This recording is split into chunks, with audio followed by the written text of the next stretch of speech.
to the doctrine of discovery. It is very eye-opening. Next, we get into the actual suggested ways for each church and/or congregation who wants to take part on it to get started on land acknowledgement for their churches. A key thing to remember here is that what you are about to begin is a very sacred journey for you and your church, and a distinct possibility that you just might develop very deep and meaningful relationships with the tribal people that you end up talking with. This whole process is about relationships. It is not so that we can feel good about what we're doing, but rather open serious and meaningful dialogue with people whose ancestors just might have been treated very unkindly by your ancestors. Or not. That's for us to find out. We're not here to lay blame or shame on anyone, but rather to begin to heal and to reconcile some of the mistrust and dishonor that might have been inflicted on one group of people onto another. That is what this is all about, honoring the humanity and dignity of the other. We list some suggestions on how you might want to get started, where you might find some information, and how to go about doing this. We have an active listing of all of the 29 federally recognized tribes in the state of Washington, so that you can get an idea of the tribes you might be meeting. We've included a link to an interactive map showing general locations of tribes in the U.S. In a lot, if not most cases, there are no dedicated or real boundaries that delineate one ancestral tribal land to another. In some cases, you will just have to ask questions to get answers. And that is where the fun begins, and when you'll meet new and great people. It takes taking the first step of going out and meeting the people. So enjoy the journey, for you will be blessed. So visit our site, ecww.org, under the subheading, Who We Are, and go to Land Acknowledgement. See what we have to offer, get your church involved, get teams put together, go out and meet and talk. And our team is ready and willing to offer any advice we can to help you on your journey. Enjoy. Thank you.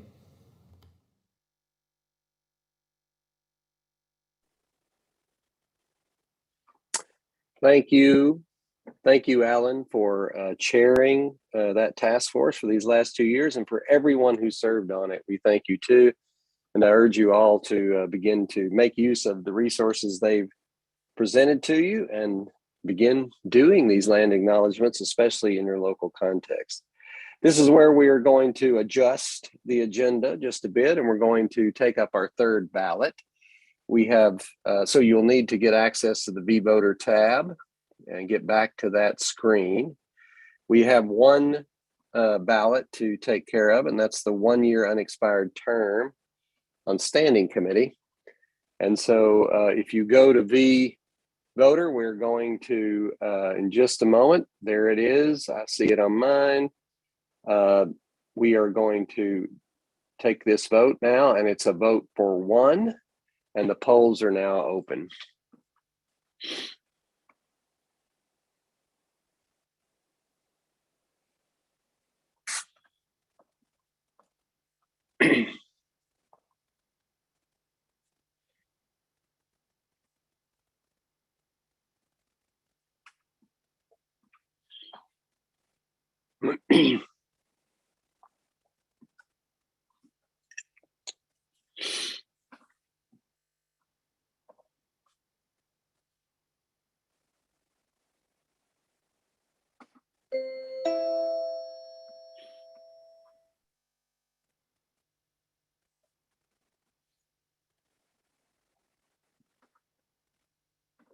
Polls are closed. Our fabulous really cool timer is up and running now again. So that's great. All right, polls are closed. I'm going to call, since we just have this one ballot, on the secretary for the report of that ballot. For Standing Committee lay order, the results are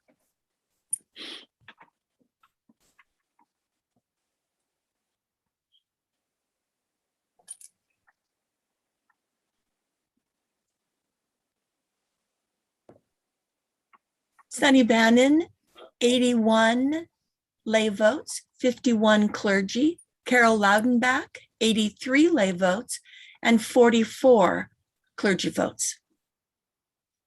All right, I'll look to the parliamentarian to see if we have an election.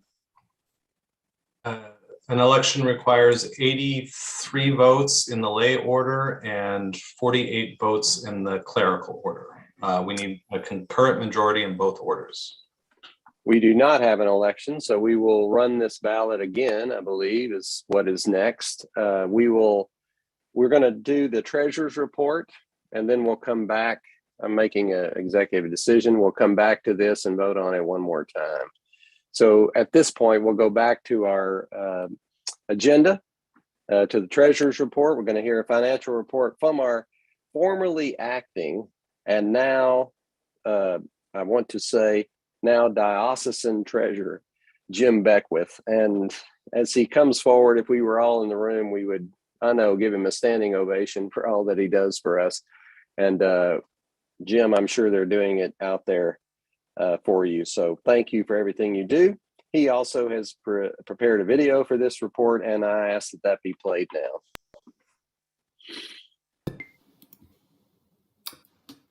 Bishop Rickle, delegates and alternates to the Convention of the Diocese of Olympia. It has been an honor serving the diocese this past year as acting treasurer. I must admit that following the footsteps of Barb Fox has been a bit daunting, and I want to thank Canon Dede, Canon RN, and the accounting staff, Edie Pearson, Lori Hodow, and Yeshua Sato, for guiding me through the intricacies of diocesan finance. For the first time in the history of the church, we have had to close church doors due to a pandemic.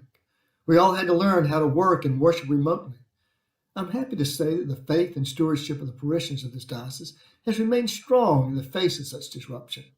Our assessments last year rose in the face of the pandemic. And this year, despite not meeting in person for a year and a half, the assessments from all our churches only dipped back to the 2019 level. So the state of the finances of this diocese, I am proud to say, are quite strong. Now, I don't want to bore you with numbers, but I do want to share with you some of the issues we've been looking at this past year. Early on, we had a Zoom meeting with the church treasurers and bookkeepers. I heard the need for an online listserv where they could share questions and solutions to common problems in church accounting, and to find nearby churches to share auditing duties. We established a listserv shortly thereafter, and I note a number of churches have taken advantage. If you haven't joined, please contact me to get you involved. Hal Hall, our on-call part-time canon for finance, has served this diocese wonderfully well. He set up procedures and structures that help to better manage and improve our finances. We hated to see him go. But with the new issues arriving and working remotely, the diocese realized we needed a full-time in-house canon for finance. Hal had other commitments and could not take on the role full-time. I am thus happy to welcome Charles Thorne from the Diocese of New Jersey, where he traveled that diocese helping individual congregations restructure their finances. Last year, our longtime auditors, Pearson Sullivan, was bought out by BDO, an international not-for-profit accounting firm. This change had consequences. BDO had a different set of audit policy and procedures than did Pearson Sullivan. They had to learn the financial structures of the Diocese of Olympia, along with that of the Episcopal Church, in order to build a basic background file. This learning curve has taken time, and final audits have been delayed, but we hope to have a new audit completed soon. Hal Hall and Barb Fox worked with Pearson Sullivan over a number of years to fine-tune the accounting practices of the diocese, and I look forward to see what this fresh set of new eyes may have to offer. The Board of Directors maintains a building loan fund, which provides financial support through loans to congregations engaged in major repairs or renovations. The diocese currently has 10 loans in good standing, 3 underperforming and 1 non-performing. The board recently looked at the origins of the fund when Dr. Hodges was treasurer, and a committee has been formed to bring our policies more in line with that original intent. Furthermore, they look to provide better guidance to those congregations wishing to take out a loan and to find ways to boost the fund, which the board recognizes does not have enough to meet the needs of all 91 congregations. And lastly, to develop ways of handling underperforming and non-performing loans. The James F. Hodges Diocesan Investment Fund, the DIF, or the DIF, last year reached a milestone, having risen in value to over $100 million. This uniquely successful fund is managed through a committee of unpaid volunteer financial advisors from firms in the Seattle area who only meet quarterly. Michelle Matthew, who has ably served as the DIF committee chair for years, announced that now might be a good time to revisit how the fund is managed, especially now that the DIF has grown so large and is changing its focus as requested by past conventions to adhere to a more socially responsible portfolio. This new and valuable subgroup in the financial marketplace has only recently become more prominent. A subcommittee, comprised of members of both the DIF and the board, are looking how best to manage the fund going forward and will make their recommendations in the year to come. Lastly, the Budget and Finance Committee presented their budget. I highly recommend that you read the letters from Bishop Rickle and the Reverend Dennis Tierney. This budget maintains the assessment rate of 14.5%, despite increasing the budget by 8%. The committee recognizes that the churches are still recovering from the effects of the pandemic and will need their funds for that purpose. The diocese, I know, has strong reserves to handle the budget increase for the coming year. I am particularly proud to be part of a wider church that takes its baptismal vows seriously by putting its resources to the problems that have long plagued us, by establishing a canon for ethnic ministries and setting aside a set percentage of the budget for the purpose of BIPOC ministry. I move to ratify the 2022 budget as presented.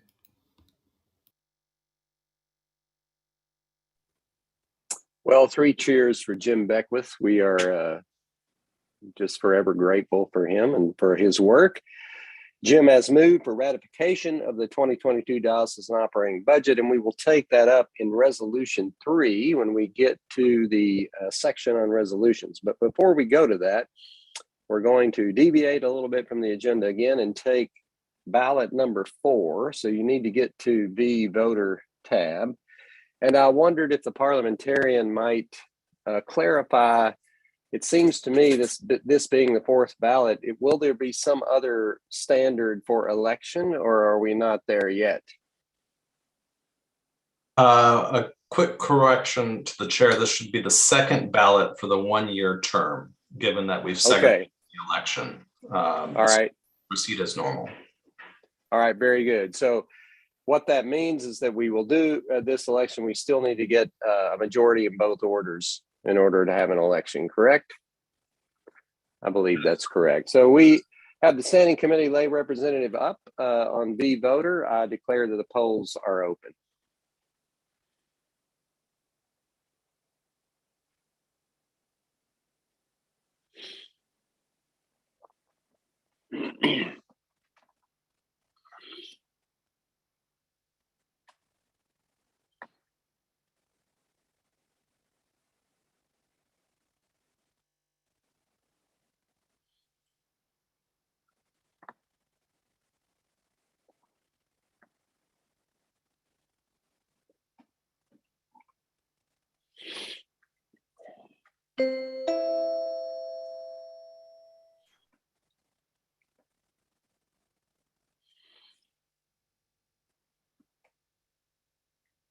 Polls are closed. Secretary, I would ask for a report of this 2nd ballot for this office. Standing committee lay order. The results are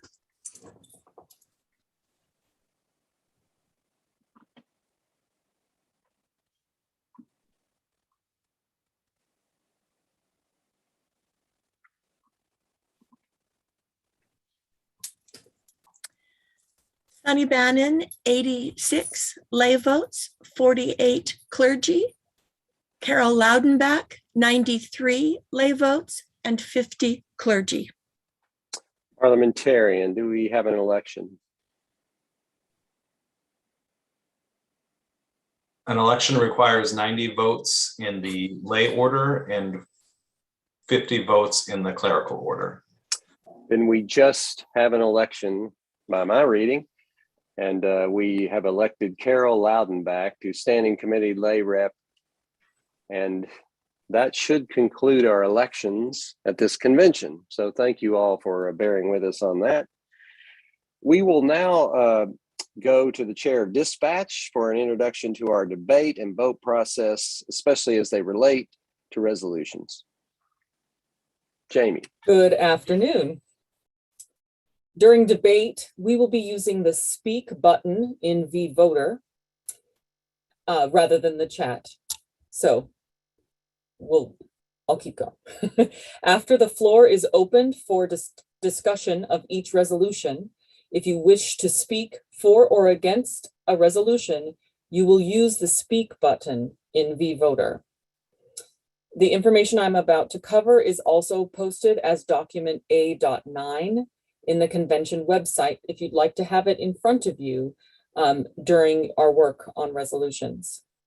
You will find the speak button in the lower right-hand corner of the vVoter screen. Click on the word speak, and you will see a drop-down with the following choices: speak for, speak against, move to amend, move to end debate, other motion, point of order, parliamentary inquiry, cancel request. Make your selection and you will be put in queue. Dispatch of business, me, will see those requests and advise the bishop on the order of speakers. Please note that you may only make one request at a time. If you click on a different selection, your original request will be canceled and you would go to the end of the queue. When you are called to speak, our tech team will promote you in the Zoom platform. You will need to click on the blue Join as Panelist button or Accept on your Zoom screen to be able to speak. Once you are on the screen, you will need to turn on your camera. Please wait to unmute your microphone until the bishop has asked you to speak. The first thing you need to do when your microphone is live is to say your name, congregation name, and congregation city. Then the bishop will acknowledge you to speak. Each convention member has 2 minutes to speak and may speak only once on a motion. Your time begins when you finish introducing yourself. You will, hopefully, see a timer on the screen to keep you on track. If the timer isn't visible on the screen, be assured that I will be timing and I will let you know when your time is nearly done. When your time is up, the bishop will ask you to stop speaking. The tech team will mute your microphone and return you to attendee status. So one thing that didn't get specifically said, but I think we need to try, is you'll be warned at 30 seconds and you'll be warned at 10 so that the speakers know how much time you have left coming up. So with that, we're ready to start into resolutions. I recognize the Reverend Jonathan Weldon, Chair of the Resolutions Committee, to introduce the report of the committee. Good afternoon. Thank you, Bishop Rickel and delegates to convention and alternates to the 111th convention. My name is Jonathan Weldon. I'm a priest of the Diocese of Olympia, retired, live in Bellingham. I attend worship with St. Paul's Iglesia de la Resurrección in Mount Vernon. With Jed Fox, I've been serving as co-chair of the Committee on Resolutions of Policy, and I'm here to present the report of our committee. That report is located in section D2 of your convention documents. And while you're looking that up, I want to thank especially the diocesan staff, Dee Dee and April in particular, for their support of our expanded process this year, which involved 2 sets of hearings on these resolutions. And I want to acknowledge that Jed Fox is in a period of bereavement after a death in his family. So we have missed him, and we pray for him and his family. So section D2, and let's begin. I call our attention to resolution number 1, 2023 Diocesan Assessment Rate, submitted by the Diocesan Council. It's located on page 3 of section D2. This resolution would accept the recommendation of the Diocesan Council that the 2023 Diocesan Assessment Rate factor be set at 14.5% of the net disposable income. I move resolution number 1, 2023 Diocesan Assessment Rate. The committee recommendation is to pass. Thank you, Jonathan. We are now ready for discussion.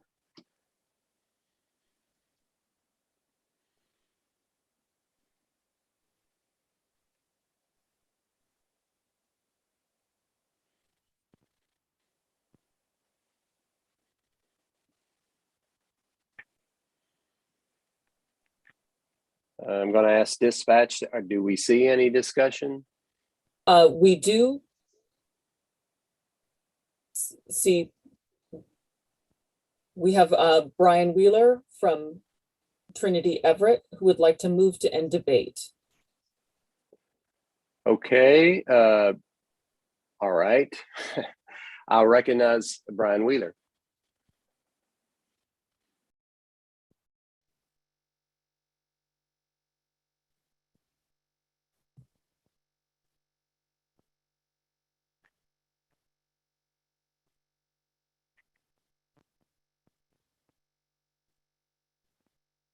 I, Brian Wheeler, Trinity Everett, a lay delegate, move to end debate and call the question.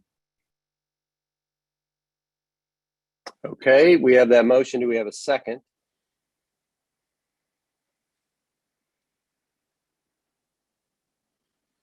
And a reminder, a second may be placed in the chat. We have a second. Very good. This will require us to take 2 votes. We'll first be voting on ending debate and going straight to a vote by calling the question. So we hope we have this on V-Voter. We're going to vote on ending debate. That will be our vote. This is not debatable, so we will go straight to this question. Here it is on V-Voter. Should the question be called and debate ended? Polls are open.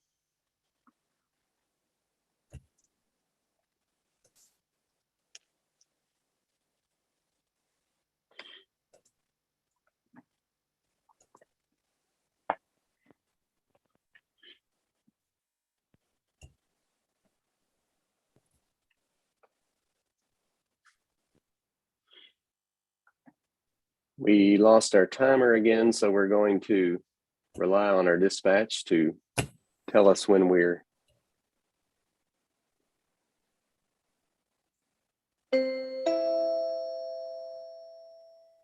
and it has mysteriously returned.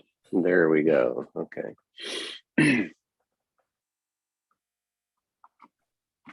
Okay, polls are closed. Secretary, could we see the result of this?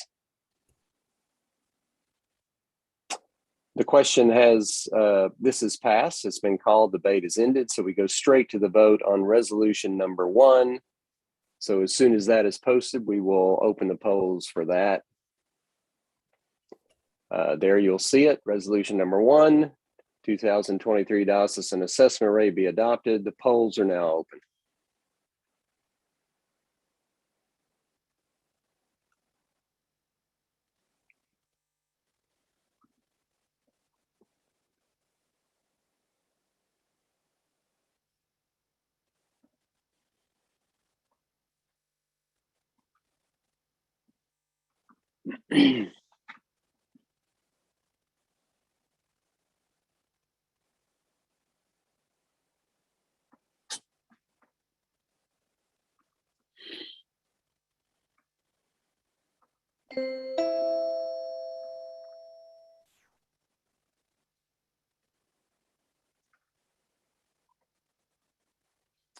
Polls are closed.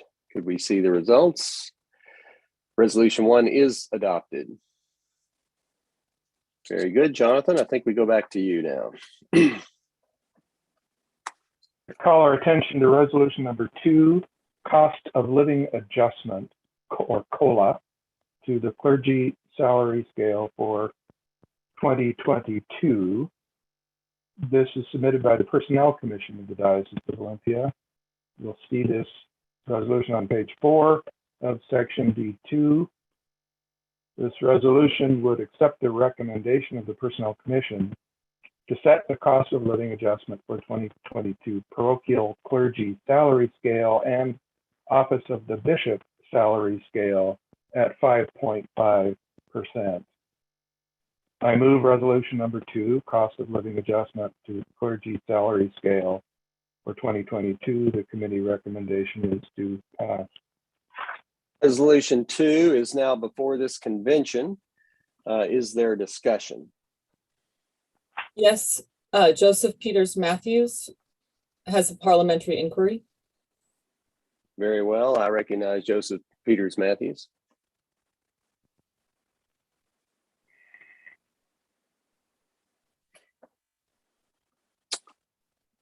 Joseph Peters Matthews, Vicar, St. Hilda, St. Patrick. I'm wondering if members of the convention... You may begin speaking. Thank you.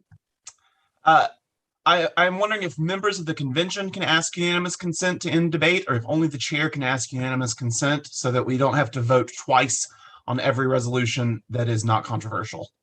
Well, essentially, the chair is always asking for unanimous consent. If everyone's quiet, it goes just like that. So yes, we could fill time by asking for that again, but actually that is what the chair is always hoping for and trying to facilitate. So it's a good question. But yes, I think I'm the only one that can ask for unanimous consent, but essentially I'm doing that when I say it's on the floor. If Great. Everybody wishes to end debate, they just don't need to ask to speak, and then we will move on. Thank you. Is there other discussion? Yes, Josh Hostler wishes to speak. All right, I'll recognize Josh Hostler.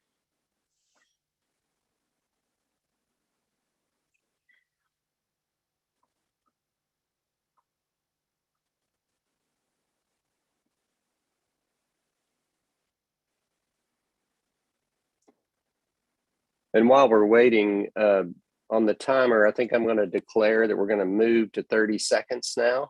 Can I be heard now? On votes. Yes, There we go. you can. Can I be heard now? Yes, I can hear you. Hello? I can hear you. I can't hear anything. Can you hear me? All right. We Well, I can- can't hear you, we but I will can hear- speak. I'm speaking in favor of this resolution. And I would also just like to suggest that it is also good practice to apply this COLA to lay employees as well. I don't remember whether there's an official position for that from the Diocese of Olympia, but I would just commend that to all those who are employing lay people as well. All right, thank you, Josh. Further discussion? And I can't hear you, so I'm not sure what happens now. You're done. That's what happens now. Okay, is there other discussion? No, there is not. All right, seeing no other requests, we are going to go to a vote on resolution 2. When the poll is up, we will, there it is. Again, if possible, we're going to try 30 seconds this time. The polls are open. 30 seconds starting now.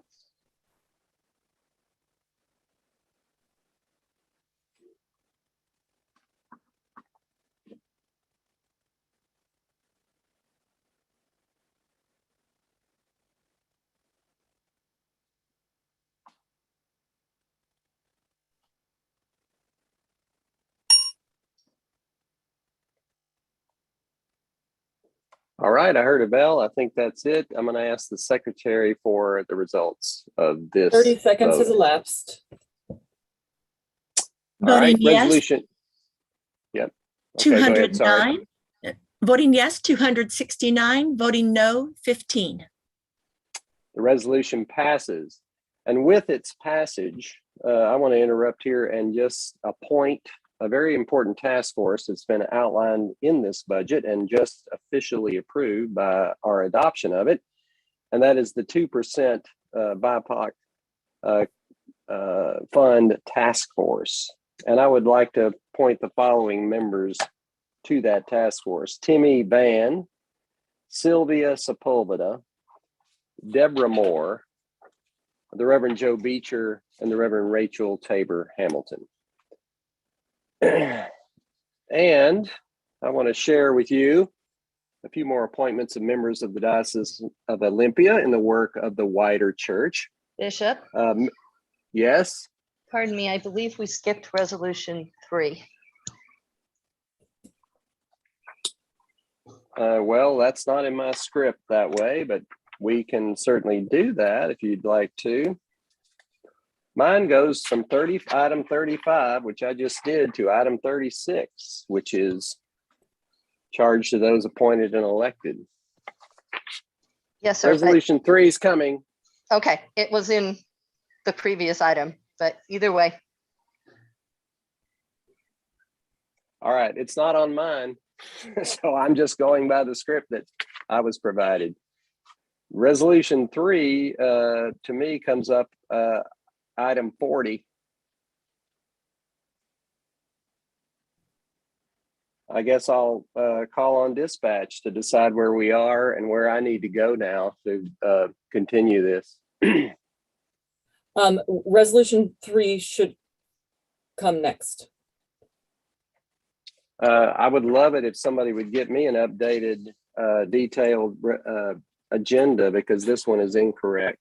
It's in item number 34. Not on mine, but I'm sorry about so I will go back to Jonathan. All right, I call our attention to resolution number 3, the diocesan operating budget for 2022 is located on page 5 of section D2. This resolution would ratify the 2022 diocesan operating budget as adopted by Diocesan Council at its August 26th meeting. Our treasurer has already moved this resolution. The committee recommendation is do pass.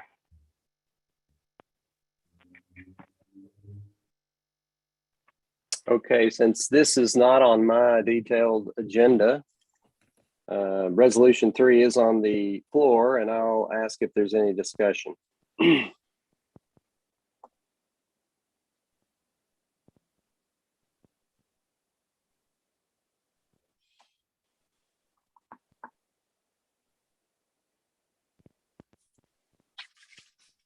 I'm seeing no discussion. All right. I'm sorry. I'm sorry, Bishop. Someone has put something in the. Oh, they are speaking, wishing to speak to resolution number 2 that has already passed. Has already concluded. Yeah, that's Please, done. if you wish to speak, you must use the speak button in vVoter, and then you'll be called upon to speak. We must use vVoter to keep order of the speakers. Is there any discussion on resolution 3? I am not seeing any. All right, seeing none, we're going to go to a vote, and you will see that on vVoter, I believe. There it is. Polls are open.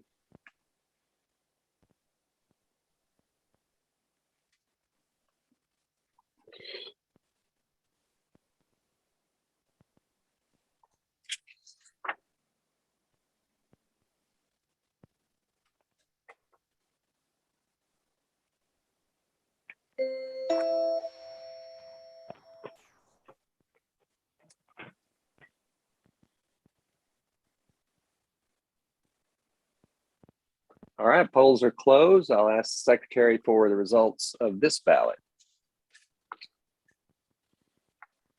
Approval of the diocesan operating budget, yes, 274 votes, no votes, 4. Resolution number 3 passes. Thank goodness, since I jumped ahead and appointed the 2% task force, but I want to say again how grateful we are for them to that this has been approved and that they have agreed to serve. So thank you all. And now I believe I want to share with you a few more appointments of members of the Diocese of Olympia and the work of the wider church. Members of our General Convention deputation have been appointed to committees or task groups for the gathering next summer. And so I'd like to just list a few of those so you know who they are and what they'll be doing. Maria Gonzalez is going to serve as secretary for the committee churchwide leadership. And she's a member of the joint nominating committee for the election of the presiding bishop. Judith Andrews is the secretary for the Committee on Sexual Harassment, Sexual Exploitation, and Safeguarding Committee. Douglas Oles is a member of Constitution and Canons Committee. The Reverend Rachel Tabor Hamilton is the chair of the Environmental Stewardship and Care of Creation Committee. In the House of Bishops, our assisting Bishop Brian Pryor is on the Dispatch Committee, and he serves so well on that, and it's very important in our briefings. And I serve on the Program Budget and Finance Committee, the Assessment Review Committee, and the Stewardship and Development Advisory Committee for the Episcopal Church. The one that will be meeting most during General Convention is Program Budget and Finance.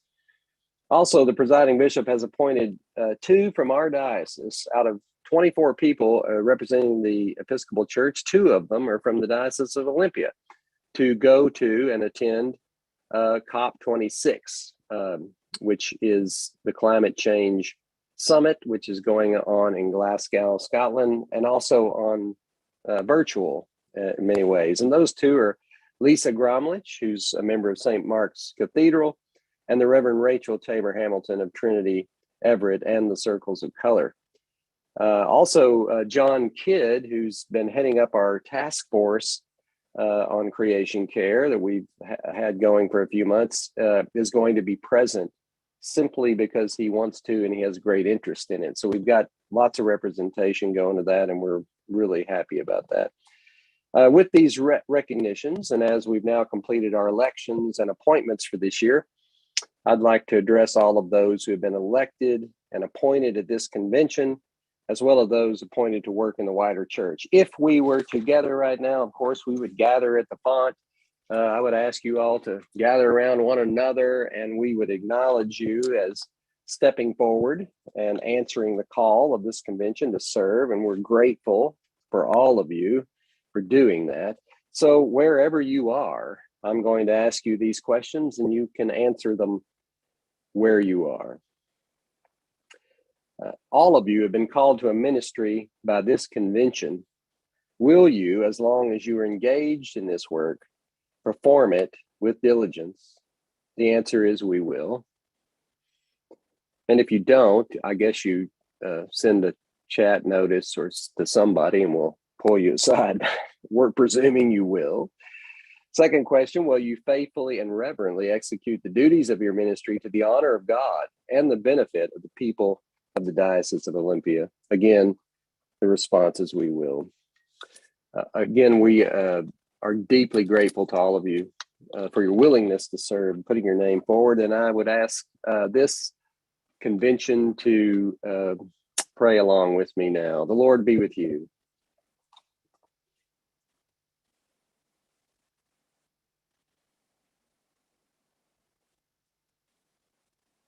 Gracious God, you have called each of these persons to different work, but work for us and on our behalf in this diocese. And we ask you to be with them as they go about this work. We pray especially for them as you call them to ministry to represent this diocese and the Episcopal Church, to be leaders and teachers in your church. Keep your call fresh in their hearts, renewing and refreshing their spirit for the work ahead. May they seek your counsel daily, seeking your wisdom and guidance as they give spiritual guidance to others. Fill them as they go about this work with patience, peace, and joy for their work, remembering that you are with them even when the work is hard, for you are faithful to equip those who obey your call. All this we pray through your Son, our Savior, Jesus Christ. Amen. With our incredible thanks to all of you for stepping forward. Thank you. We are now going to move to the report of this Sexual Harassment and Discrimination Task Force. This was put into action in 2018 by this convention and given specific charge with reports to subsequent conventions. This work is ongoing, but they've been giving us updates at these conventions, and they intend to do that at this convention as well. Again, they've created a video for that, and I would ask that that video be played now. Hi, I'm Kevin Pearson, Rector of St. Luke Episcopal Church in Renton, and a member of the Bishop's Task Force on Sexual Harassment and Discrimination. I'm reporting on behalf of Jennifer Daugherty, our committee's chair, who is away on sabbatical. Our task force came about by a resolution from you, the Diocesan Convention in 2018. And after an initial steering committee framed the work, our task force was charged to begin to do 5 things: to develop a trauma-based response at the diocesan and parish level to address sexual harassment, abuse, and discrimination. 2, to develop educational and training that addresses the trauma of misconduct. 3, to work collectively within the whole Episcopal Church and individual dioceses, sharing resources. 4, to develop diocesan policies and standards. And 5, to collect together or develop resources for clergy and lay leaders. Over the past year and a half, our task force has met regularly, and we have made considerable progress. We've provided a written report to the Bishop's Office with our work accomplished thus far, and the work that we still see is yet to be completed. I'm just going to give you the highlights at this point. We began our work by reviewing similar efforts of other dioceses, as well as in civic life. We learned about new research on responding to trauma and listened to our society's response to both sexual and racial discrimination through this unprecedented year of upheaval. We reflected deeply together on how the Church, as the body of Christ, would best respond to sexual harassment and discrimination.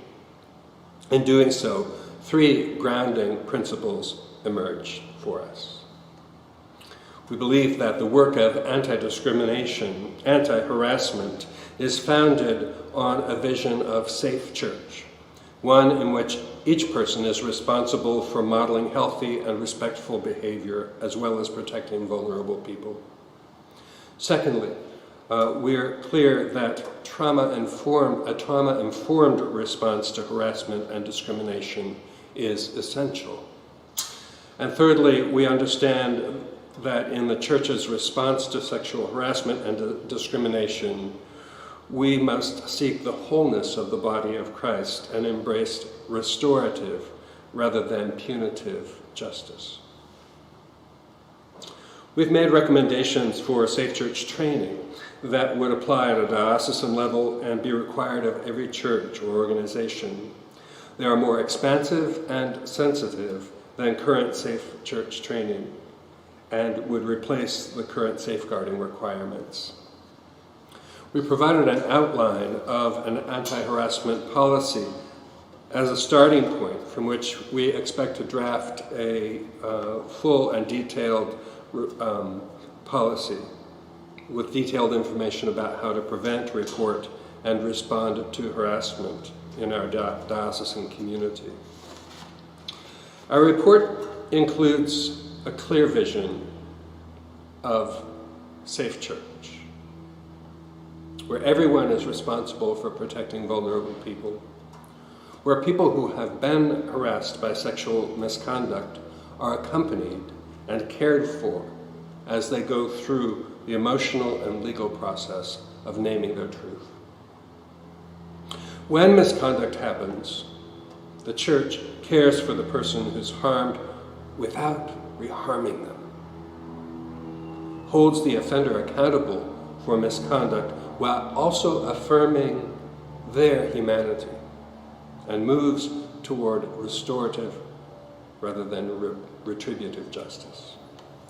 We want clergy and lay leaders to have the resources, the skills, and the connections to therapists to assist people to work through the process of healing and restoration. We acknowledge the complexity and interconnection of power, sexuality, gender, and race, and we seek to teach and model healthy systems and relationships and personal well-being. A safe church provides regular training to its members and leaders to promote healthy, whole, and dignified environments of worship.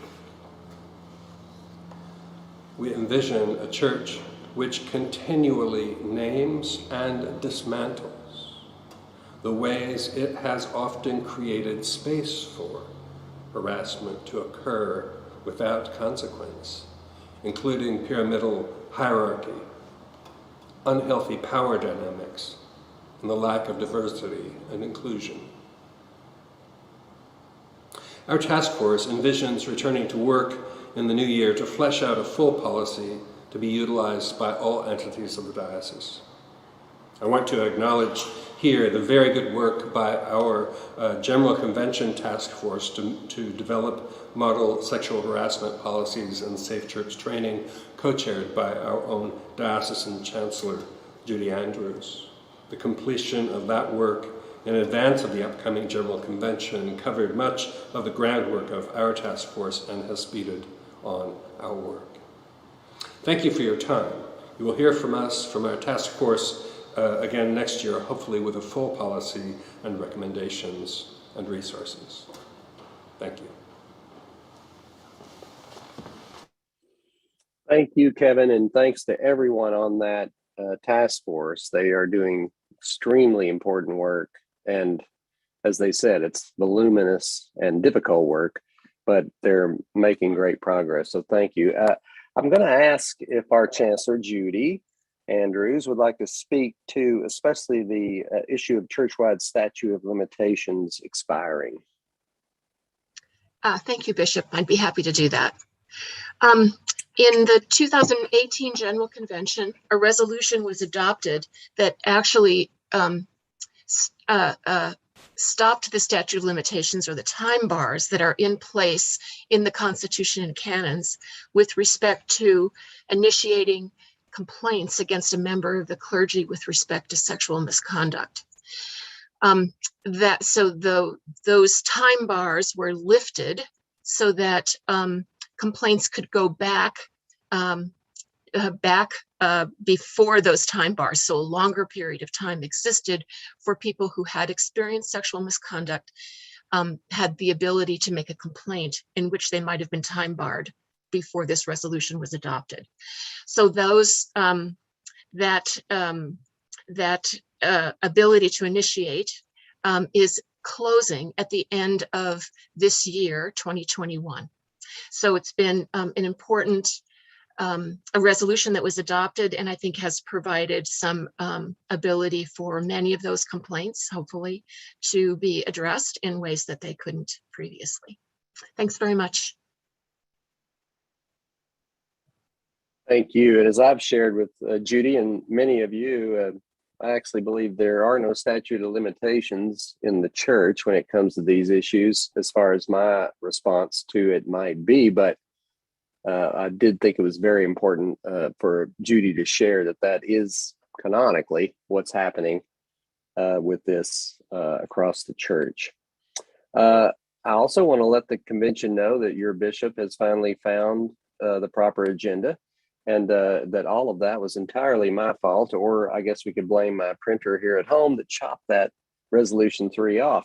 But I think we're on track again. So my apologies to everyone who helps me. That's why I need all the people behind me to help me. Next, we're going to see a video put together by the Circles of Color reflecting on this past year and the work they see that is still to come. So I would ask now that we play that video.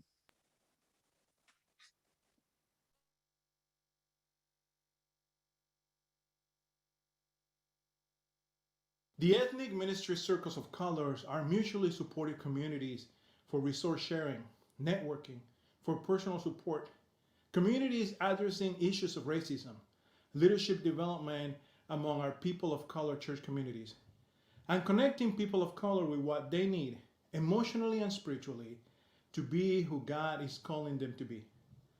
We are committed to BIPOC advocacy, anti-racism initiatives, and transforming institutionalized racism for equity and social justice for people of color.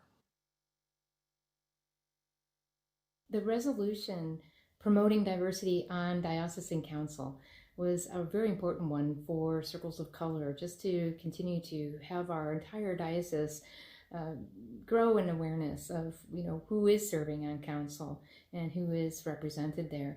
So very grateful to the hard work of diocesan staff and others who helped create a schedule of rotation for clergy and lay from our different regions that would kind of bring that intentionality forward.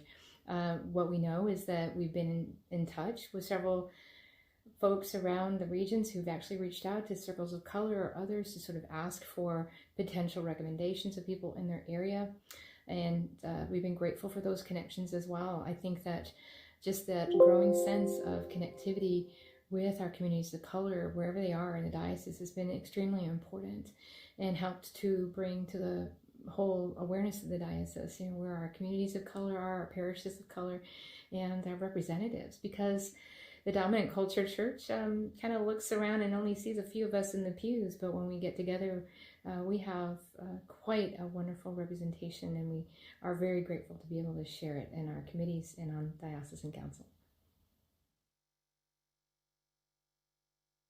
The resolution to add a cultural interpreter to the ordination process of BIPOC candidates has been a really wonderful journey throughout the year, as recently a sub-community or committee of the Commission on Ministry and representatives from Circles of Color and myself have sort of come together to form a team working on how we would integrate this idea of a cultural interpreter, because really that role isn't only about supporting our BIPOC people through ordination process, but also about bringing cultural awareness in general to the ordination evaluation process, because dominant culture has culture. The Church of the Anglican tradition has a culture that it's inherited.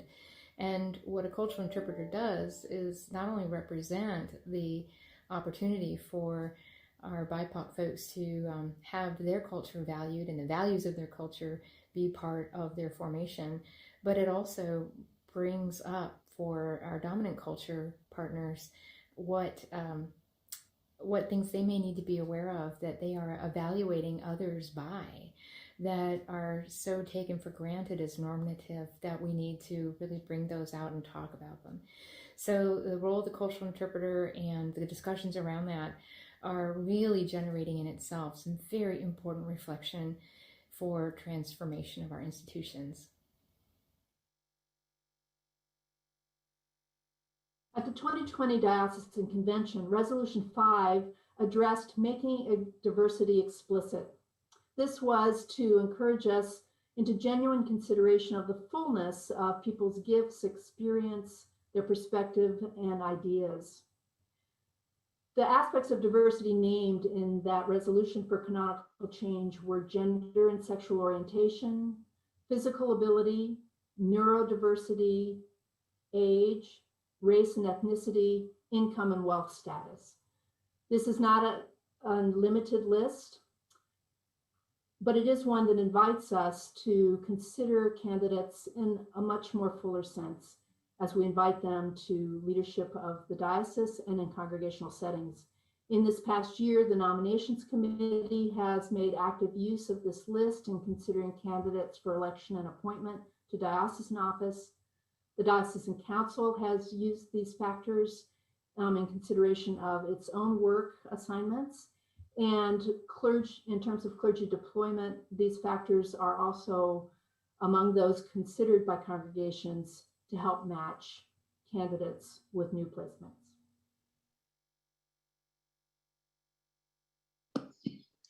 At last year's convention, we began to look at the wealth gap between communities of color and the leaders serving those communities versus congregations which are mostly white and their clergy. As a nation, we have become more aware of the wealth gap created by historical policies resulting in the typical white American family having 8 times the wealth of the typical Black family and 5 times the wealth of the typical Latinx family. In our diocese, we have clergy earning $7,000 a year and others getting paid well over $100,000. The 2% earmark voted on last year for the BIPOC Ministry Fund in this year's budget begins a correction to this serious inequality, but only begins.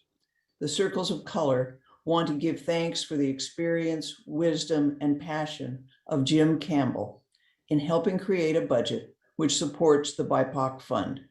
A diverse fund advisory committee will be commissioned at this convention. You may donate to the fund by going to the diocesan website giving button. Thank you. We took the Anti-Racism Covenant, Resolution 9, really to heart at the Commission on Ministry. And this manifested in 2 different ways. The first one is that each member of COM has made an individual commitment to work on our own bias and committing to our own journey on addressing racism. We also wanted to make institutional change. We felt it was calling us to that. We decided to make some changes to embed anti-racism in the discernment process. Now, of course, we recognize that everyone is in their own place on the journey to address and undo racism in our church and in our society. But this resolution calls us as COM to make more explicit that if you're discerning a call to ordination in the Diocese of Olympia, the COM is expecting and hoping that you are on a learning journey to understand race and racism and are actively working on your own bias. So in partnership with the bishop, we are refining the bishop's expectations of ordained people that we use as a guide for discernment to ordination. And we're embedding discussion on race and racism in the Phase 2 discernment curriculum. We've established working groups to develop this new approach in partnership with the Circles of Color. We've worked very hard this year to expand the diversity of the COM and had success in some areas and not in others. This will continue to be a major focus for 2022. In terms of Resolution 8, we've tested the cultural interpreter model on Candidacy Day and have established a working group to develop specific policies and practices for this approach in partnership with the Circles of Color. Greetings, Diocese of Olympia, and all who may be watching. After our last convention, I personally have been dedicated to reviewing all of the resolutions we passed at our last convention in relation to racial inequality and injustice. However, I took specific oversight of Resolution 9, the spreading of the news of the Anti-Racism Covenant and the signing on to it on your behalf. As many of you know, I had already signed on before our last convention as bishop and as an individual. After our last convention, I signed us on as a diocese. I immediately blogged the covenant after the convention last year and have committed to redoing that, blogging that is, each quarter. In Pentecost, and let me say this was possible with the incredible work of your Liturgy and Arts Committee, we offered a way to pray the covenant. Many of you used it on Pentecost and or in the season of Pentecost, and some of you are holding it still to use at a time after some preparation in your congregation. Either way is fine. It was offered as a resource. If you've not used it, I hope you will. More than anything, I hope you will read, mark, and inwardly digest the covenant and take it on as both a personal goal and as a challenge both to you individually, but even more as a challenge to your church community. We must stay diligent. We must keep working. It's been my joy to be about this work on your behalf, and it's been a joy to see what you all out there have done with this covenant over the past year, individually and as a congregation. May that all continue. Blessings, everyone. To build on the work already started by last year's resolutions, we hope to pass 4 more resolutions at this year's convention to help us in our work to be a more equitable and diverse diocese.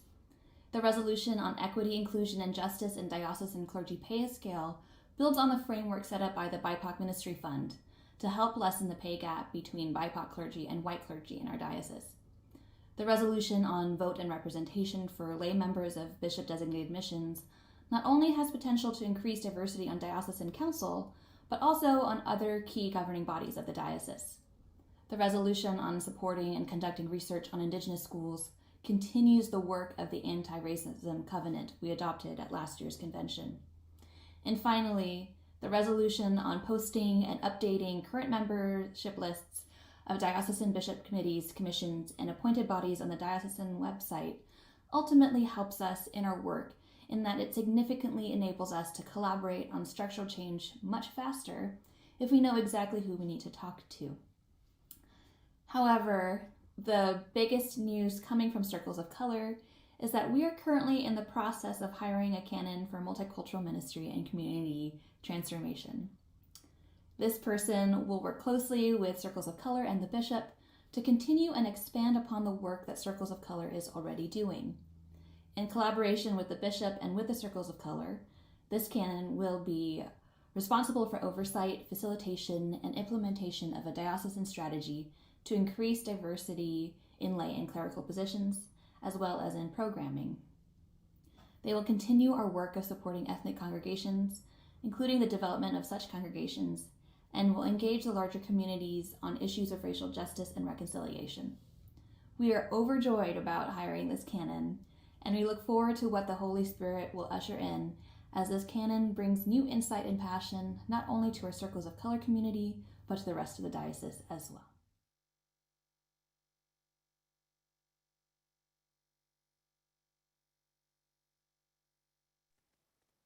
Thank you, Circles of Color. Excellent work all year long, and excellent work on that video as well. I just point out in chat, Rachel Tabor Hamilton had just put in there, and this is true, that there are 2 more resolutions that have been presented by the Circles that we will be taking up, I believe, since that video was made.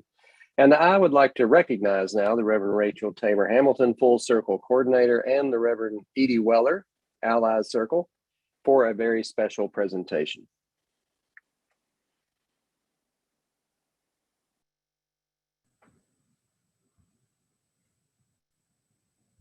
Thank you, Bishop. On behalf of Circles of Color, it is a joy and a privilege to be able to share that Circles of Color has created our very first ever award that we hope will be an annual award to recognize outstanding contributions to developing relationships between diverse communities and between the church institution and our communities and peoples of color. This award is named in honor of Jim Campbell. Ethnic Ministry Circles of Color presents this first annual Jim Campbell Companions on the Journey Memorial Award. We present this first award posthumously to Jim Campbell and to the Reverend Bonnie Campbell, in appreciation of Jim and Bonnie Campbell's commitment to the values of the Ethnic Ministry Circles of Color. Through their ministry and service to the diverse communities of our diocese, they've demonstrated their commitment to Circles of Color's values through their continued support of Chaplains in the Harbor Ministry, which supports the poor, the homeless, diverse, and marginalized peoples of Aberdeen and Grays Harbor, Washington. Until the last days of his life, Jim Campbell provided crucial financial expertise to both Chaplains on the Harbor and to Circles of Color. As a convener of the Allies Circle, his faithful and prayerful presence showed us that true allyship can be affirming and sharing. In affirming and sharing his values and offering her unique gifts, Bonnie has joined with Allies Circle while continuing to serve full-time with Chaplains on the Harbor. We are most deeply grateful to their selfless service to the vision of the beloved community and in the Diocese of Olympia. And this award is only a small token of our infinite gratitude. Along with this award, we'll be sharing gifts from Circles of Color and give our love and hearts to you. Edie Weller, would you like to share a personal message from Allies Circle?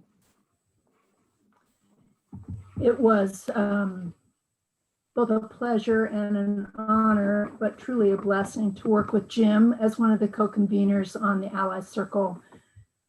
Jim was fearless in most aspects of life, but he brought the gift of fearlessness coupled with complete vulnerability to the opening year of the work of the Allies. And he was a friend, an ally, a companion, a teacher, a student, and a follower of Christ in all parts of this journey. And we miss him tremendously, and we give thanks for the gift of his life and his presence, and we give great thanks to have Bonnie in our midst, and are grateful for this opportunity to honor him as part of this body together.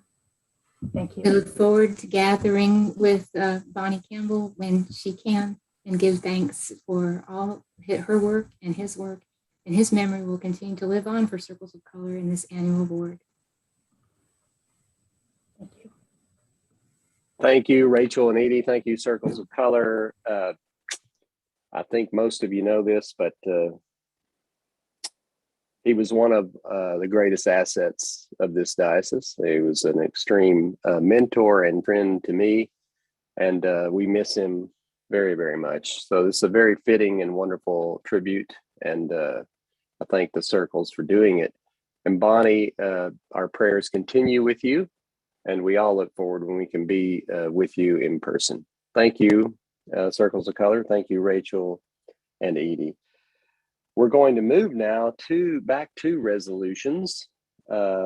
We've gotten a brief presentation of some of those, and so I'm going to recognize the Reverend Jonathan Weldon, Chair of the Resolutions Committee, to continue the report of that committee.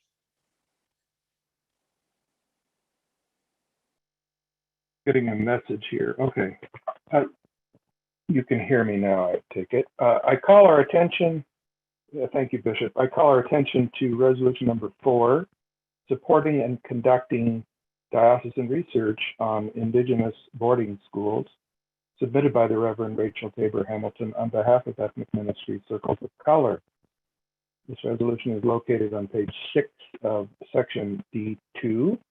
The resolution requests that our bishop create a volunteer research team to explore the historic association of the Episcopal Church with Indigenous boarding schools in Western Washington, with the purpose to investigate and, to the extent that they're able, construct missing or lost data related to Indigenous boarding schools in our diocesan region, sponsored by any faith community, as well as those within the boundaries of the diocese, run exclusively by the U.S. government.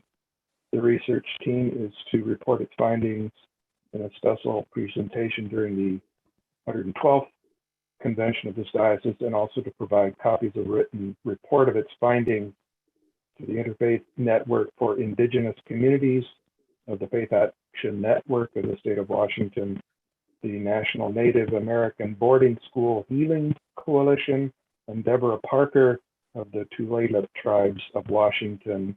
I move resolution number 4, supporting and conducting diocesan research on Indigenous boarding schools. The committee recommendation is to pass.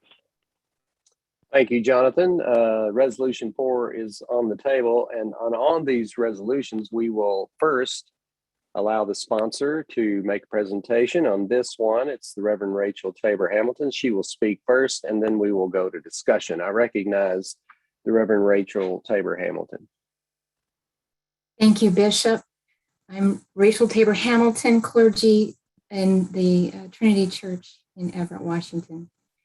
Earlier in April of this year, our presiding bishop appointed a 10-person delegation of Indigenous Episcopalians to attend the 20th session of the United Nations Permanent Forum on Indigenous Issues. At that meeting, our Episcopal Indigenous delegates filed a formal statement with the United Nations, in which our delegation noted that Indigenous issues are really not a priority for the Church. It's not evidenced in our polity. And it's an international organization our Indigenous networks in the Anglican Communion that touch the lives of diverse Indigenous communities across the world. Then in the June, Secretary of the Interior, Deb Hadlin, announced a federal Indian boarding school initiative as part of a comprehensive review of this troubling legacy of federal Indigenous boarding schools, as well as faith-based boarding schools. And in July, again, Bishop Curry and the President of the House of Deputies, Gay Clark Jennings, released a statement on Indigenous boarding schools, calling on Executive Council to deliver a comprehensive proposal for addressing this legacy at the 80th General Convention, and including earmarking resources for the study across the church. Here in our diocese, this resolution is intended to support this with meaningful action by intentionally engaging this research in our diocese in our geographical area. It will have a significant and lasting effect on Indigenous peoples here and across the United States. It'll partner in this work with those who are mentioned in this resolution and provide a report for our own edification in the history of our diocese and of our relationships with Indigenous peoples. The results of this research will also contribute to our own personal and church-wide education and awareness of the importance of these issues and the impact of boarding schools on the people we seek relationship with here in Western Washington. Thank you. Thank you, Rachel. We have resolution 4 on the floor, and it's been spoken to by the sponsor. Is there further discussion? I'm monitoring the queue, Bishop. Thank you. Yes. Joe Burkholder, excuse me, would like to speak. All right, I recognize Joe.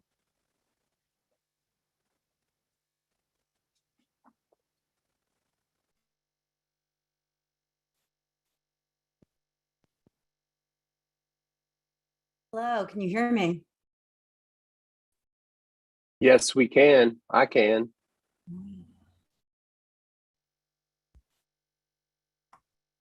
So I'm watching the timer and waiting for the timer to start. But well, you have to introduce yourself. Oh, I'm sorry. Okay.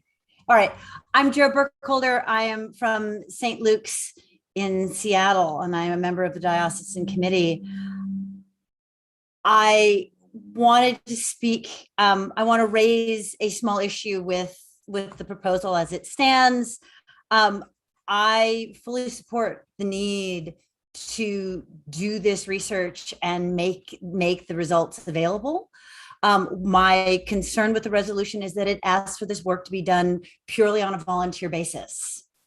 This is important and it is professional work, and should be compensated in some form or another and not fall upon people to donate more time, their own efforts to do this important work. That's all. Thank you very much. Is there further discussion?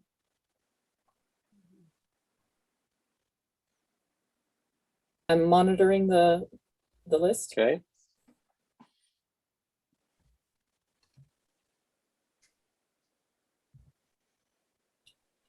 I'm not seeing any more individuals in queue. If not, we're ready to vote. You will need your V voter tab up so you can vote. And we will be going to that vote right now. We'll have it's up. Should resolution 4, supporting and conducting research on Indigenous boarding schools, be adopted, I will declare the polls are open.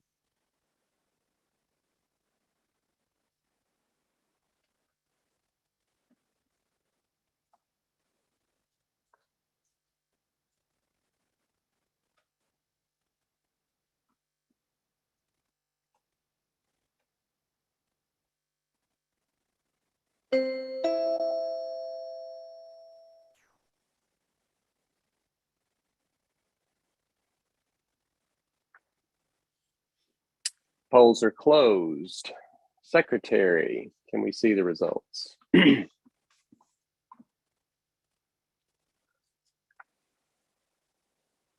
Voting yes, there are 260.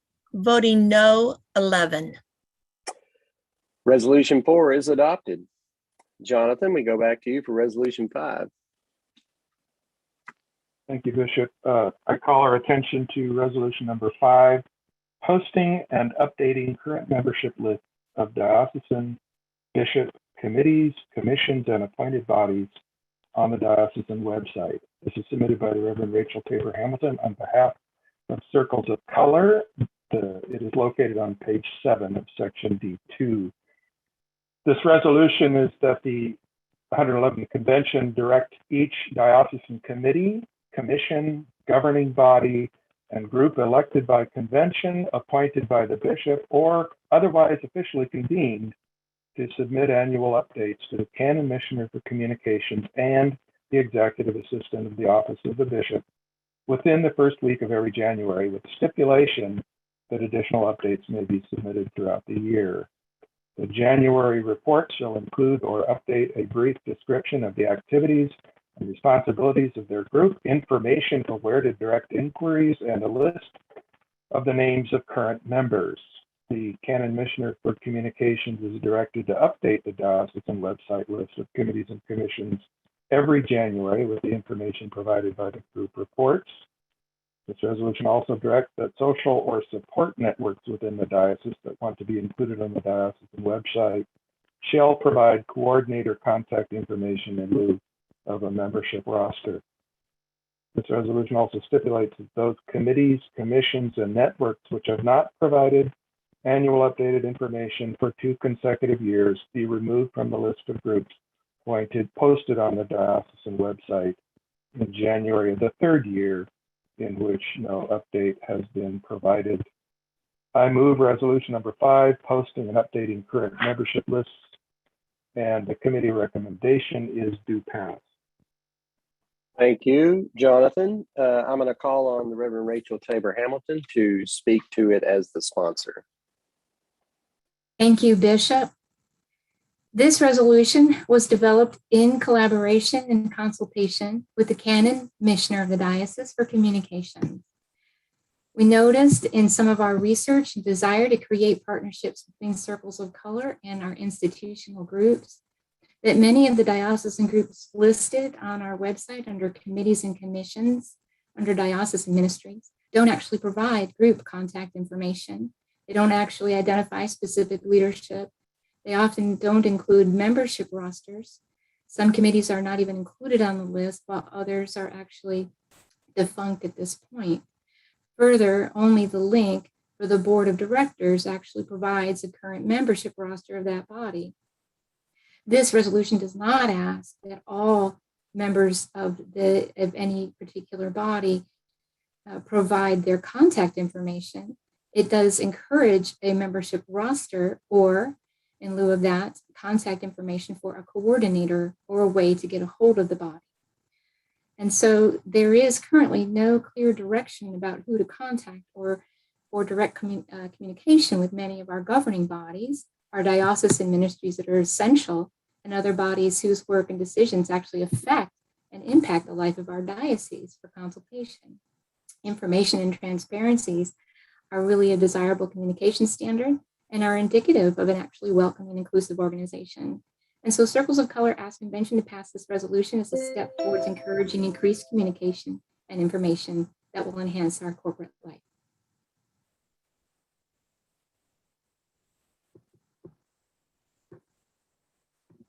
All right, thank you very much, Rachel. Resolution 5 is on the floor. The sponsor has spoken to it. Is there further discussion?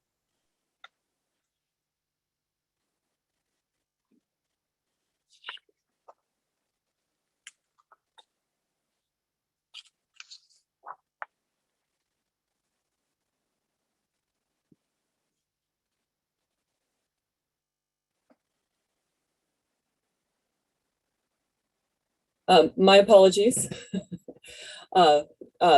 Yes, Craig Vochelka, I'm sorry if I mispronounced that, would like to speak. Craig Vochelka, very good. Craig, I recognize you. Yes, just a point of order. This proposal calls for reports to be submitted in January, and then the diocese to post the new names in January. So if a committee posts them or submits their report January 31st, it's going to be impossible to meet this requirement of this proposal.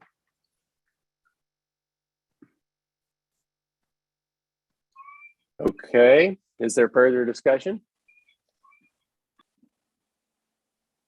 Yes. May Dirac from St. Mark's would like to speak. All right, May, I recognize you to speak.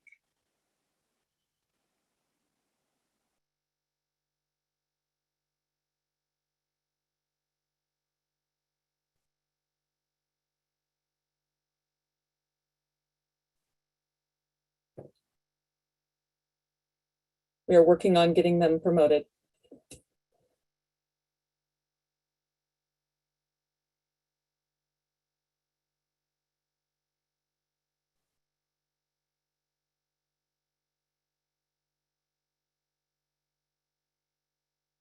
Sorry, May, I withdrew my request.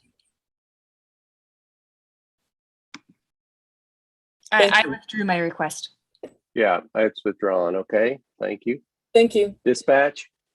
Yes, Cliff Niffen would like All to right. speak. All right, Cliff, I recognize you.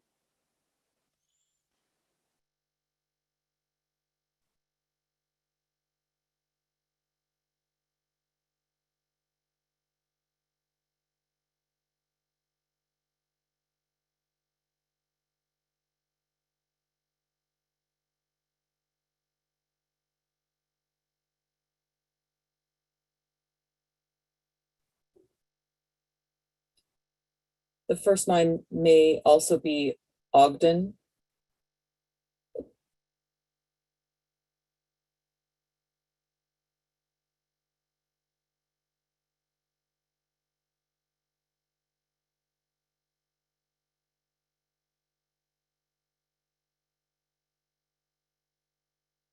Mr. Niffen, we're not able to find you in the list of attendees in Zoom.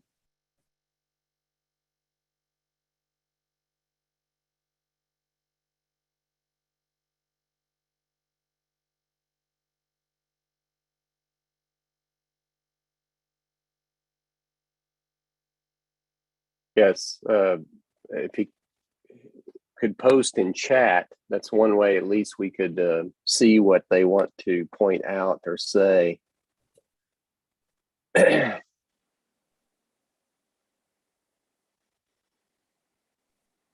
Are there others? Maybe we can promote some others who may want to speak, and we do Yes. need to come back. Okay. The then next let's do person that. is Rachel Tabor Hamilton. Okay, I recognize Rachel Tabor Hamilton. Thank you, Bishop. Rachel Tabor Hamilton, Trinity Everett Clergy. I wanted to respond that there is provision within the resolution for the opportunities to submit updates to anybody throughout the year.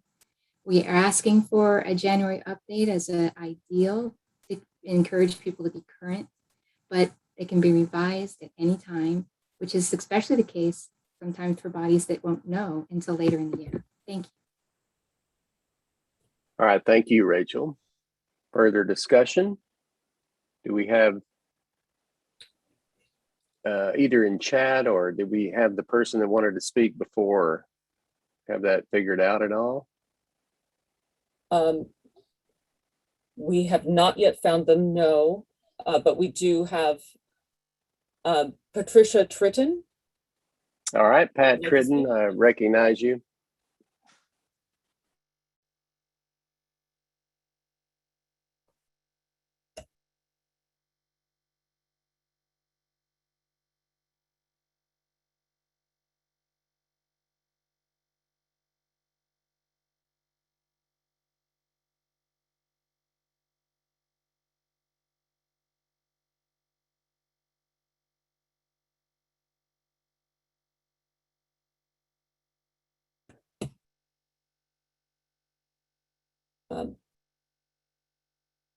Patricia, you need to accept the request in Zoom in order to speak.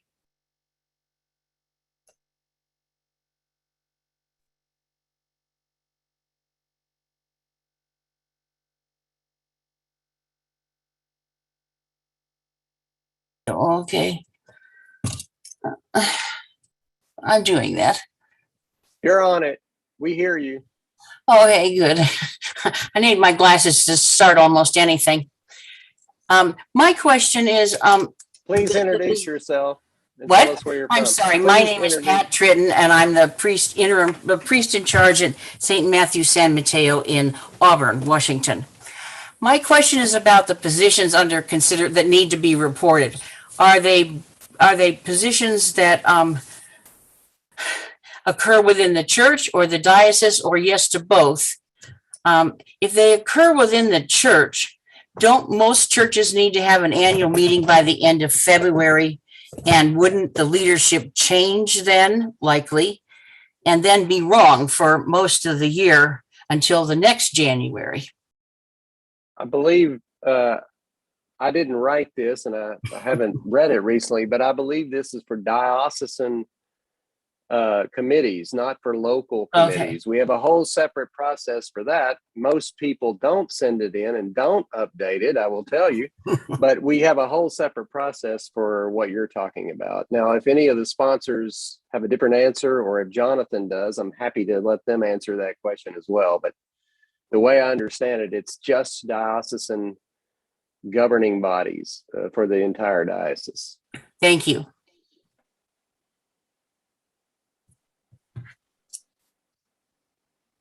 Next discussion, dispatch. Yes, Rachel Tabor Hamilton is All right, I requesting to speak recognize. again. Yeah, I recognize Rachel. Thank you, Bishop. Just to clarify, to support what you said, yes, this applies to diocesan bodies. Thank you. All right, thank you. Next. Next to speak is Bill Tate. I'm sorry if I All right. missed or spoke. Bill Tate. Bill Tate, I recognize you.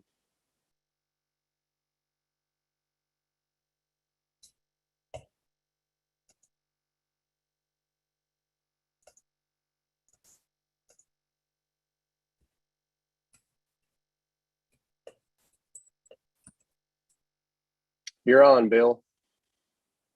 I am speaking out in support of Craig. Please introduce yourself.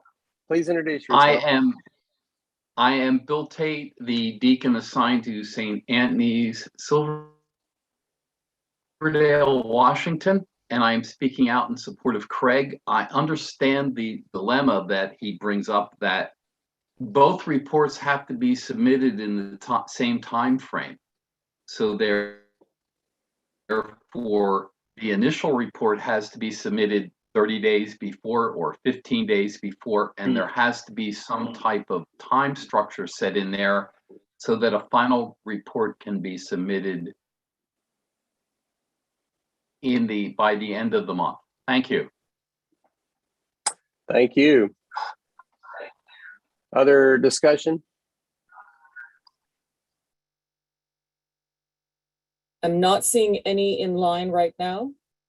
Did we ever figure out the one that did not get to speak? Did they ever post anything?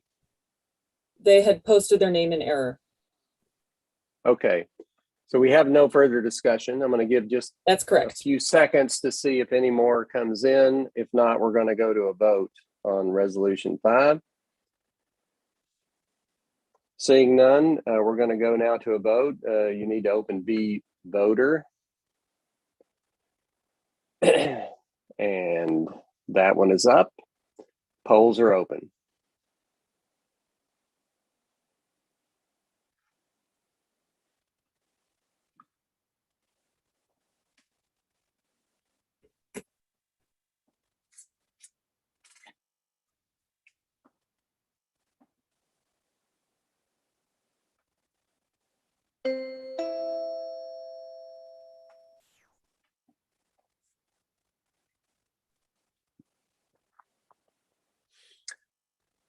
Polls are closed, and I ask Secretary for the results.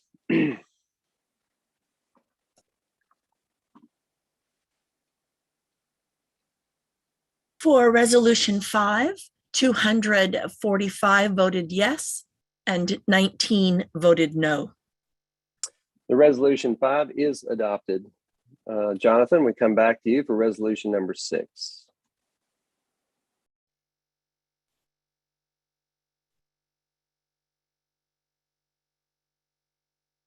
I'm sorry, I needed to unmute. Thank you, Bishop. I call our attention to resolution number 6, equity, inclusion, and justice in the diocesan clergy pay scale, submitted by the Reverend Josephina Beecher on behalf of the Circles of Color. This resolution is located on page 8 of section D2. This resolution is that the 111th Convention of the Diocese of Olympia calls upon the Diocesan Personnel Commission to create mandatory and advisory policies regarding clergy compensation and benefits that will apply to all priests in the diocese, whether serving in missions, parishes, bishops, designated mission stations, or in any other specialized ministry. This resolution also directs the Personnel Commission to develop advisory policies that ensure the availability of medical benefits to clergy working in bishops' designated mission stations and specialized ministries. This resolution also directs the Personnel Commission and Bishop to begin conversations with the Church Pension Fund regarding the mechanisms for the inclusion of priests in these ministries in the Clergy Pension Fund.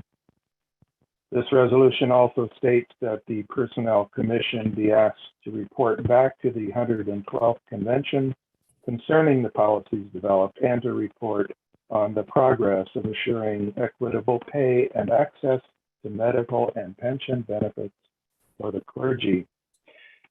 Before making a motion, I wish to speak on behalf of the committee, some thoughts in addition to those that we published in our report.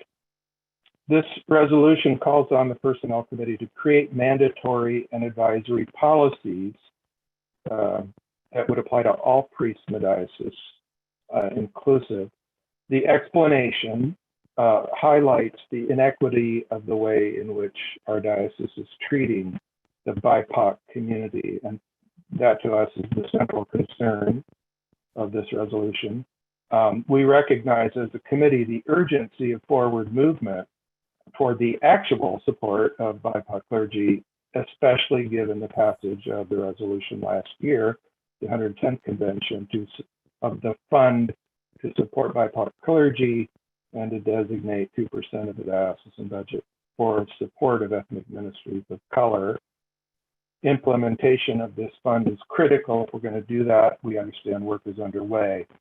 So while actual support for BIPOC clergy is central, we also observe that included in the category of the diocese, whether serving in missions, parishes, bishop designated mission stations, or any other specialized ministry, are clergy who are not BIPOC, and that raises for the committee some questions which we feel might be raised in other people's minds as well. For example, there are 6 total ministry congregations in the Diocese of Olympia, organized according to a model of ministry that has been for many years represented in the Episcopal Church. You can read about it on the diocesan website. Those churches, by the way, St. Hugh Allen, St. Matthew Castle Rock, St. James, Cathlamet, St. Luke Elma, St. Mark Montesano, and Christchurch Anacortes.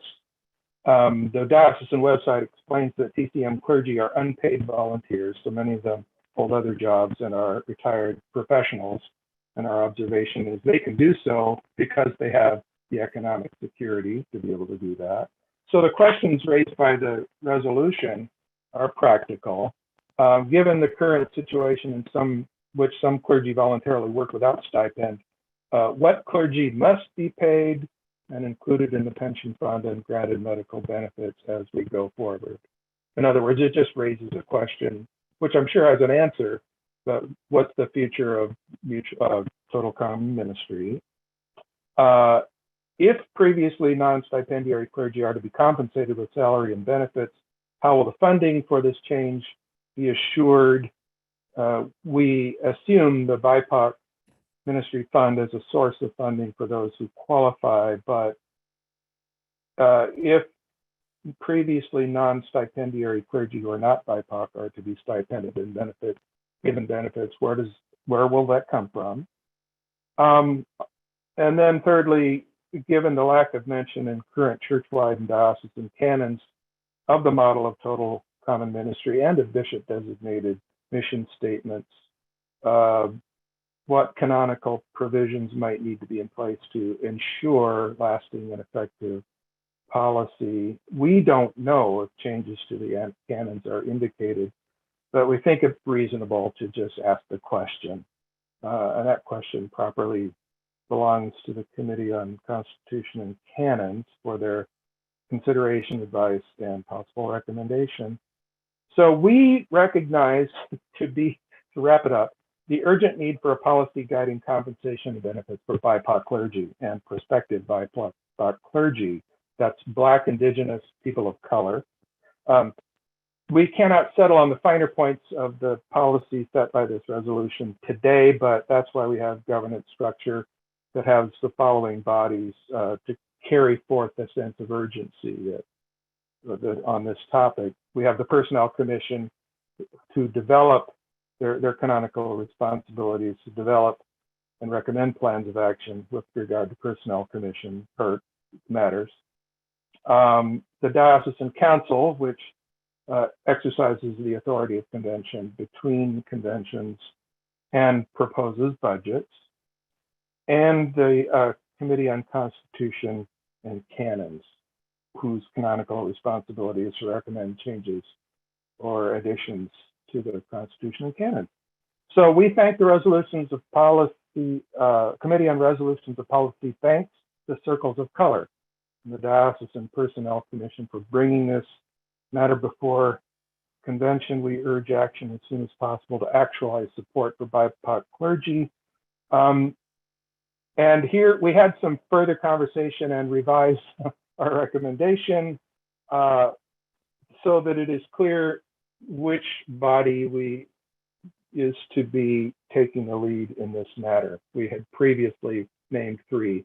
We're changing that. So with that in mind, the committee moves to refer resolution number 6, Equity, Inclusion, and Justice in Diocesan Clergy Pay Scale, to the Personnel Commission, consulting with the Committee on Constitution and Canons and Diocesan Council. Thank you. Resolution 6 is on the floor. The sponsor is the Reverend Josephina Beecher, and I will recognize her now to speak to this resolution.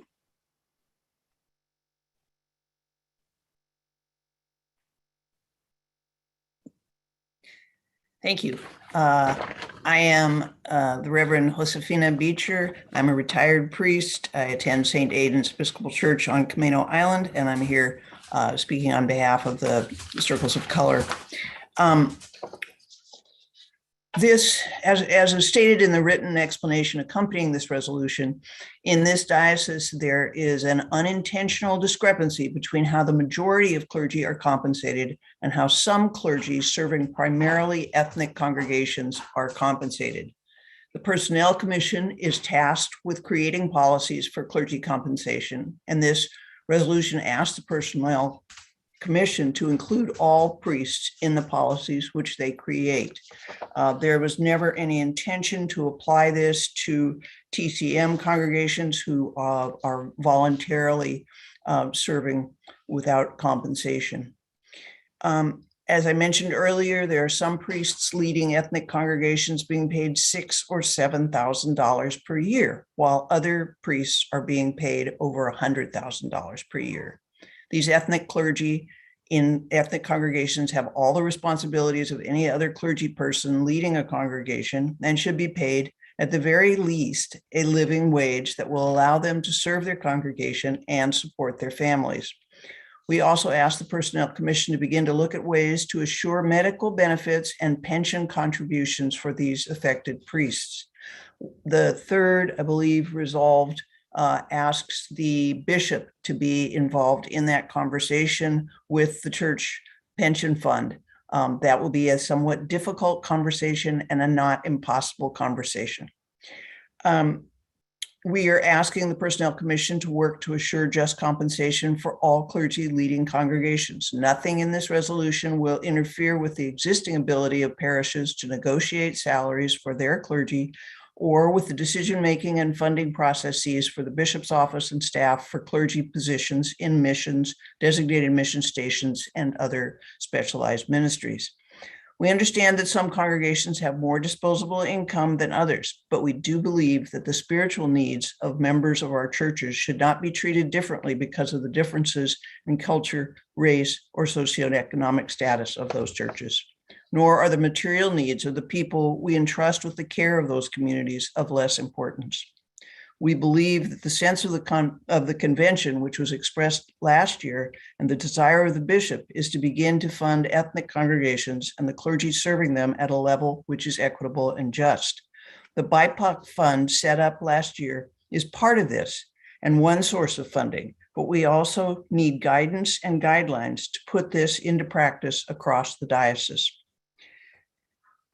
We asked the Personnel Commission, and we are perfectly happy to have the Personnel Commission consulting with Constitution and Canons and the Diocesan Council, which of course oversees budget, but the Personnel Commission is the primary organization responsible for addressing equitable clergy pay and medical and pension benefits for all priests leading all congregations. This is an issue of justice and an issue of faith. Thank you. Thank you, Joe.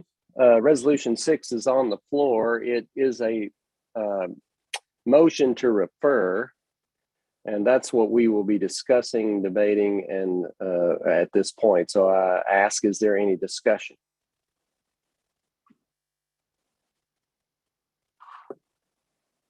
Sabeth Fitzgibbons has requested All to right. speak. I recognize the Reverend Sabeth Fitzgibbons.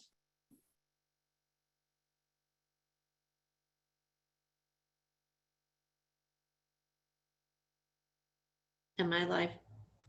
You are. Thank you, Jamie. Sabeth Fitzgibbons, Trinity Parish, Seattle. I'm also the chair of the Diocesan Personnel Commission, and I rise to speak in favor of the resolution. I'd first like to, on behalf of the Commission on Personnel, like to thank the Circles of Color for bringing this resolution to our attention as a diocese and also as the Commission. We agree that the matters that have been brought up are indeed matters of justice and equity for all clergy. And I also thank the the Resolutions Committee for their advice and direction about other bodies to consult as we move forward in this important work. Thank you. Thank you. A reminder that we're discussing the motion to refer. All right, is there further discussion? Yes, Keith Dorwick would like to speak. Hello, I recognize the Reverend Keith Dorwick. Hello, Keith Dorwick, Port Angeles, St. Andrews, Port Angeles, and St. Swithin's Forks. Just a point of clarification. Is this a motion to refer, or is this a motion that would be voted up and down that the Committee on Resolutions has recommended to be referred? It doesn't seem that in form it's the latter, but the former. We are discussing their resolution. The resolution is put on the floor to refer it back to governing bodies. That's what we're discussing. That's what we will be voting on. Thank you.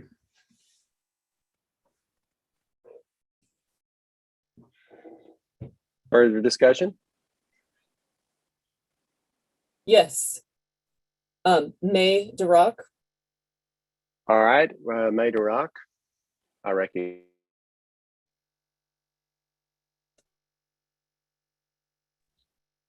I am just speaking in favor of referring this to committee. It seems like there's a lot of agreement about the spirit of this and maybe some technical questions about implementation that I think are probably best dealt with by a group that is smaller than the entire convention.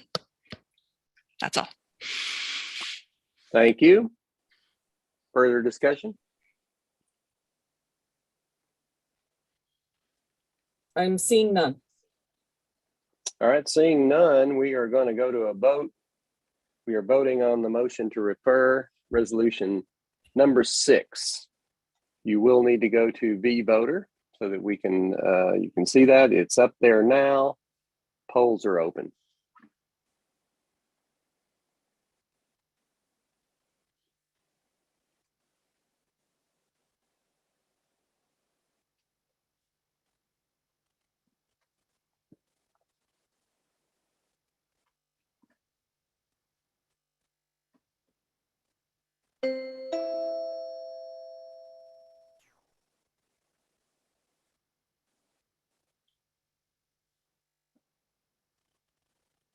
Polls are closed. Secretary, if we could have the results. The motion to refer resolution 6, 255 voting yes, 21 voting no. The motion to refer resolution 6 is adopted. Jonathan, we're back to you for resolution number 7. Thank you, Bishop. I call our attention to resolution number 7, vote and representation for lay members of bishop designated mission stations, submitted by Sylvia Sepulveda,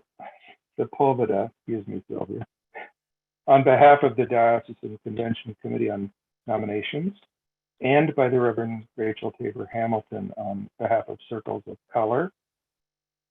I didn't put the page number, but I hope you found it. The resolution is that this convention requests that the bishop direct a consultation team to consider issues concerning the canonical status of the current bishop designated mission stations in our diocese in order to determine the appropriate governing mechanisms by which to grant representative lay members of the mission stations the ability to vote at diocesan convention and to be elected or appointed to the governing bodies and committees of the diocese. This resolution stipulates that the consultation team include the bishop, the diocesan chancellor, the chair of the Committee on Constitution and Canons, the canon for diocesan networking and connections, the canon for ethnic ministries, a representative from the Diocesan Convention Committee on Nominations, and at least one representative from each mission station. This resolution directs that a report outlining the findings and recommendations of the consultation team be provided to the Diocesan Convention Committee on Nominations in sufficient time to allow for any recommended resolutions to be introduced to the 112th Convention of the Diocese of Olympia. Before making a motion, I wish again to speak on behalf of the Committee on Resolutions of Policy, some thoughts from our reflection on this resolution. The committee again recognizes and celebrates the presence among us of siblings in Christ who gather in what are here described as bishop-designated mission stations.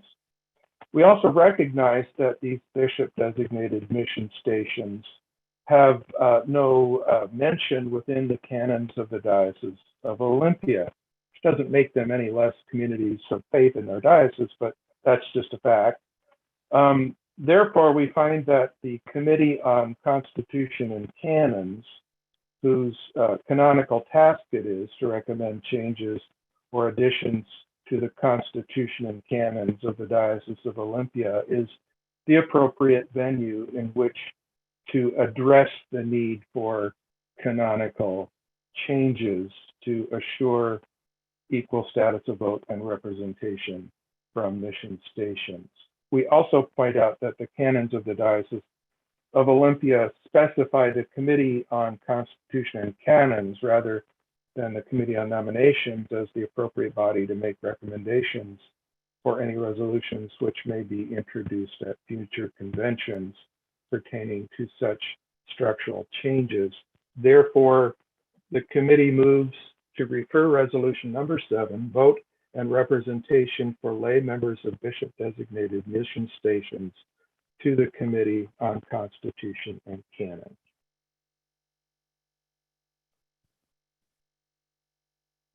All right, thank you, Jonathan. Before I recognize the Reverend Rachel Tabor Hamilton to speak to this, I believe, I want to just say to the convention that a bishop designated mission station doesn't exist in our canons because I made it up a few years ago with the help of the chancellor. It's a self-designation basically because we had several entities that came to us and said, we want to be attached to you, or we want to be attached to the diocese, or we need a bishop. And there were about 4 or 5 of those at that time. And this was the designation we gave them in hopes that we could also give them a voice at convention and a seat, which we've been doing, but it really will require some canonical work. So just if you're confused about what that is, I just want to be honest about what that is. I know Rachel knows that we've had this discussion, but I'm going to turn it over to her now to speak to this. I wanted you all to know that too. Rachel, I reckon. Thank you, Bishop. Circles of Color absolutely recognize that there are issues that would relate to concerns of Constitution canons that they should appropriately discuss. And we recognize that this is something that impacted the nominations process quite directly, since they're not able to accept potential nominees for governing bodies based on the current status of some of those groups and entities of bishop mission stations. We are asking in this resolution that for this consultation team, which is a much more circular model that would include the parties of concern that are affected, to get away from a model that simply relegates the dominant culture church to go into a room, make a conversation that affects another group without including them in consultation. We assume that all these different bodies will be involved through the creation of this consultation team by including the chair of Constitution and Canons, by including the canon for diocesan networking and connections, by including the canon for ethnic ministries that will be called, and by including a representative from Diocesan Convention Committee on Nominations and at least one representative from each mission station. We ask that you not refer this solely to the Constitution and canons, but rather that you engage this idea of a consultation team that's a much circular model. Each of those bodies will do the work that it needs to do in collaboration for a report that will inform us all. Thank you so much. Thank you. So to be clear, what's on the floor is Resolution 7 and a motion to refer Resolution 7. So we will now open for discussion on that topic. Edie Weller would like to speak. All right, I recognize the Reverend Edie Weller. Thank you. I'm Edie Weller from St. Mark's Cathedral in Seattle, and also from the Allied Circle of the Circles of Color. I'm speaking to you for the Nominations Committee. I'd like to align my remarks with those that were just shared by Reverend Rachel Tabor Hamilton. This resolution got its genesis in part from the work of the Nominations Committee this summer in our attempts to reach out as broadly as possible to include voices representing all parts of the diocese, and we ran into the situation of not being able to nominate folks from the bishop designated mission stations. We understand that is a structural issue, and working with Sylvia in the creation of this resolution, it was specifically written to propose a broad-based consultation process, including representatives of different parts of diocesan leadership, including the bishop, and also representatives of the mission stations themselves. So that is really at the heart of what's being proposed as a dialogical conversation. And the Nominations Committee fully supports this resolution as originally written. Thank you very much. Thank you, Edie. Further discussion? The next person that wishes to speak is Tom Agnew, and that person needs to accept the invitation to speak. All right, I recognize Tom Agnew to speak to this.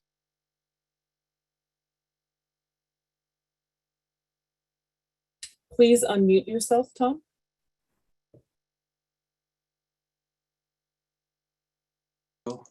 There you go. Okay, I would just want to make a quick observation. Please introduce yourself. My name's Thomas Agnew. I'm from St. Andrew's Episcopal Church in Tacoma, Washington.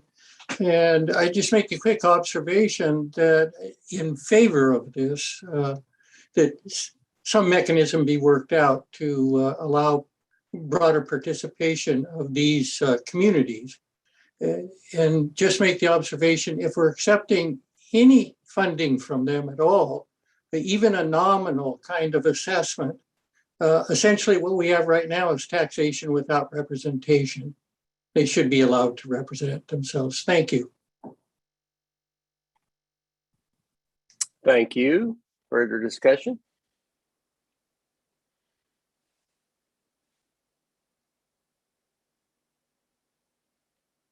Nope, I am not seeing additional people in queue. Okay. With that in mind, then I may ask the parliamentarian to come in, but I'm going to attempt to explain this myself. I don't want anybody to be confused about what's happening. The Resolutions Committee has put this on the floor to refer it. And that is the first vote we will take, is whether or not this convention wants to refer it, as the Resolutions Committee has put this forth. If you're in a camp that says we don't want to refer it, then you're going to vote against this first vote. And if this resolution fails the way it's presented here to refer, then we would be on to debating the actual resolution as it was presented by the sponsor. Now, we're going to get a test now of the parliamentarian whether I said that right or not. I think I'm going to invite him in to see if I explained that correctly. Thank you, Bishop. You've been taught well. Yes, and just one tiny correction. We're not voting on the resolution. We're voting on a motion to refer it to the Constitution and Canons Committee. The resolution would be referred to the Constitution and Canons Committee. So. All right, great. Thank you. So the vote we're about to take. Yes. Bishop, we do have Patricia Tritton, who has a point of order. All right, I recognize Pat Tritton.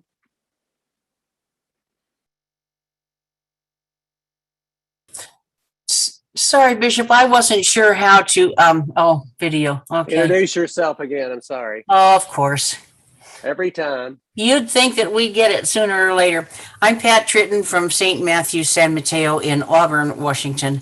And I think you answered my question.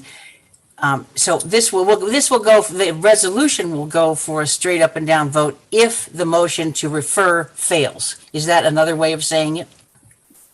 Correct. Thank you. All right. Is there any further discussion on the motion to refer?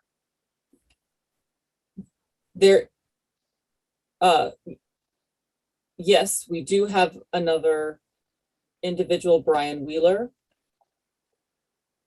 has requested. I only can imagine what he's up to, but I'm going to call him Brian Wheeler and we get to find out. I will start with apologizing for my dog complaining. I am Brian Wheeler, Trinity Episcopal Church, Everett, Washington, lay delegate. I stand in opposition to referring our such hard work of the diocese to another committee and then pushing the ball down the field another year. I think it behooves us to start taking up the work of our diocese at this convention rather than looking for a later date to solve all problems. And with that, I will thank the bishop and everyone on this call.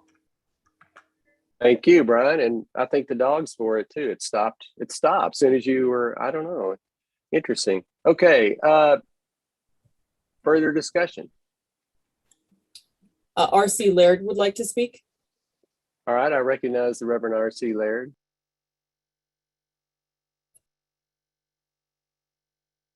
You're muted, RC.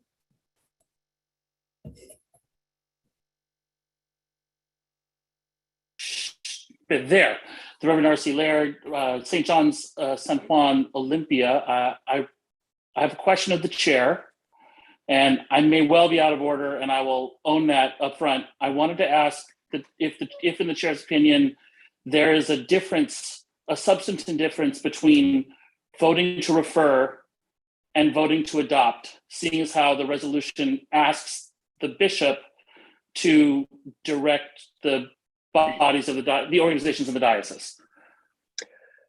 I'm happy to answer that, but I want to say that I haven't delved into this deeply, but I would say no, there's not a substantive difference because the action that's going to happen after is pretty much going to be the same, I think.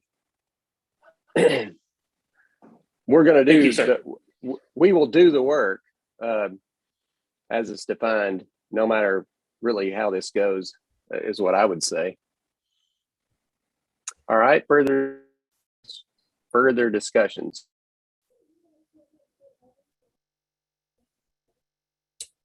I am seeing no one else in queue. Our first vote then will be on the motion to refer. And I think we've explained what that means. And I'm not going to explain it again. I think we got it. So go to V voter. Again, this vote is going to be, and it says it in writing here. If you vote yes, you're agreeing to refer it to the Committee on Constitution and Canons. If you say no and it goes that direction, then we will go to a debate on the resolution as presented without referral. The polls are open.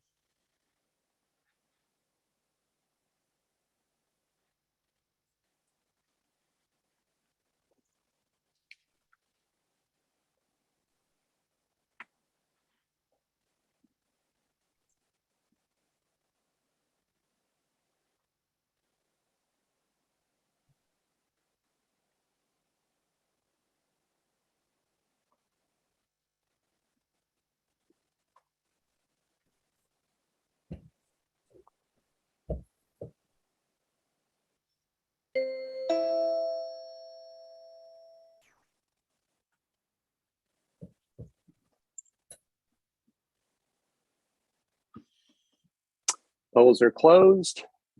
Secretary, if you could give us the results.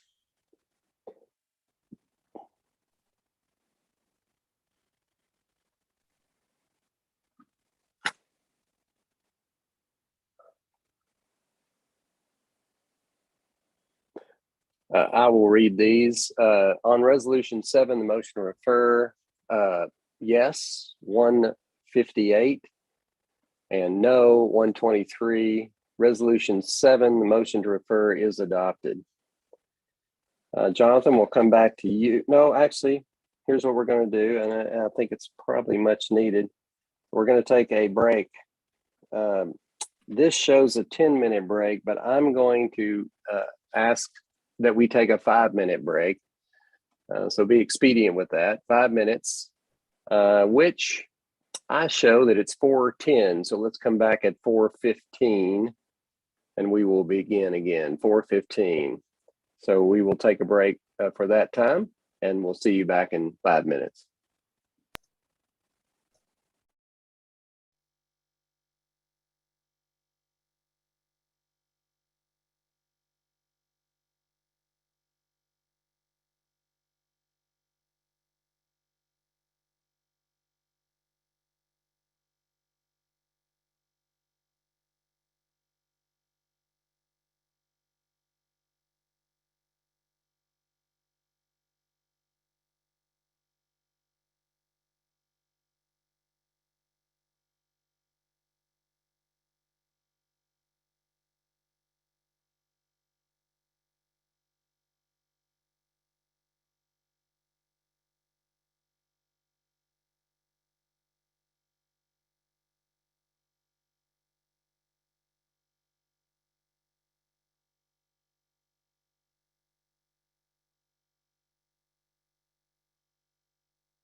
Okay, welcome back.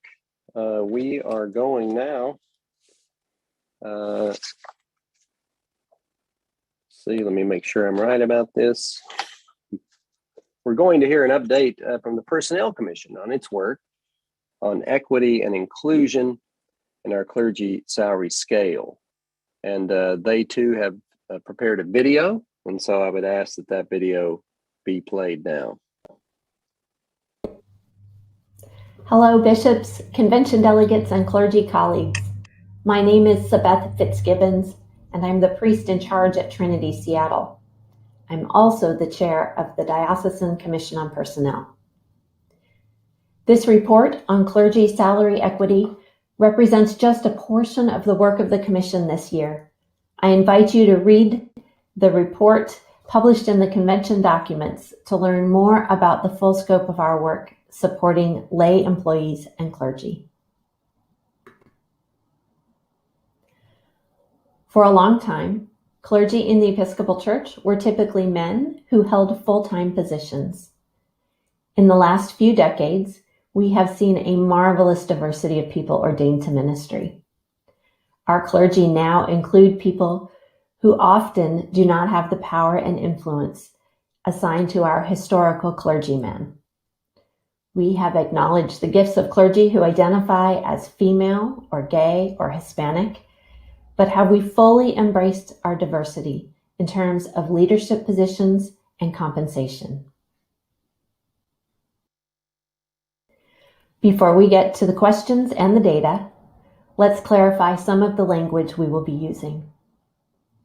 Non-male refers to people who identify as female or non-binary.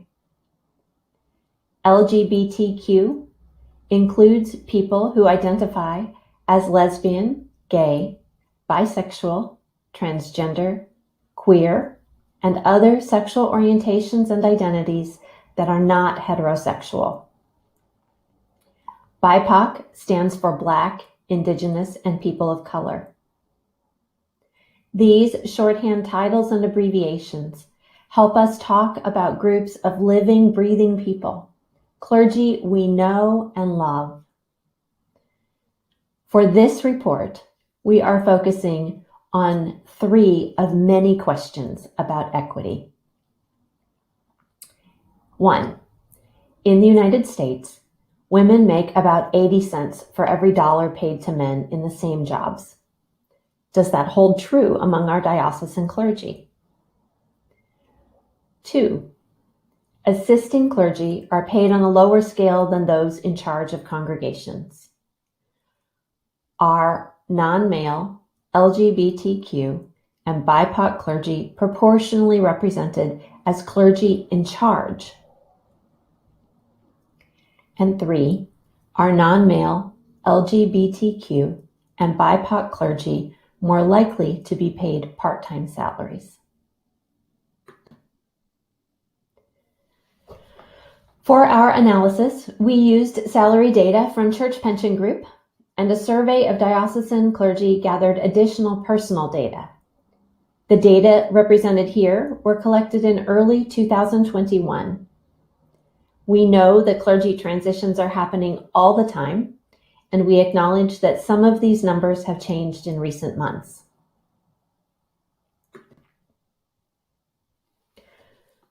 Do full-time female and non-binary clergy make less than male clergy?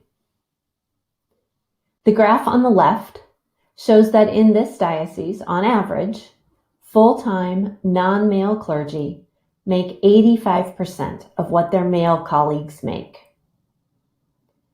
The right graph shows a 2019 Episcopal Church survey of full-time clergy found that on average, female clergy make 89% of what men make. So the answer to our first question about whether female and non-binary clergy make less than male clergy is yes. And in this diocese, the difference is more pronounced than in the Episcopal Church as a whole. Are non-male, LGBTQ, and BIPOC clergy proportionally represented as clergy in charge.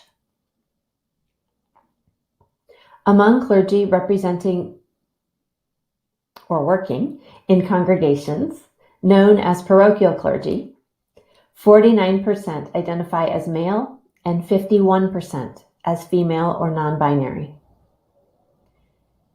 55% of clergy in charge of congregations identify as male. Assisting clergy work in a congregation with more than one paid clergy person, and they are not the clergy in charge. Among assisting clergy, 65% are female or non-binary. At first glance, the proportion of clergy in charge seems just slightly weighted male, while assisting clergy are nearly 2/3 non-male. As we looked a little more, we realized that these high-level numbers don't tell the whole story. So we went a little deeper to understand how the dynamics of gender, race, and sexual orientation and identity play out in clergy leadership roles and compensation.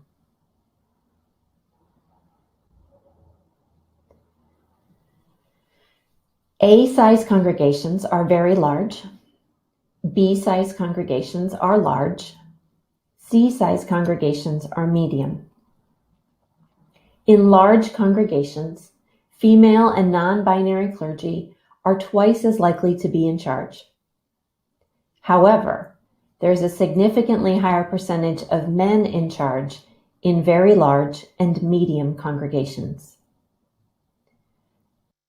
78% of assisting clergy in large and very large congregations identify as female or non-binary.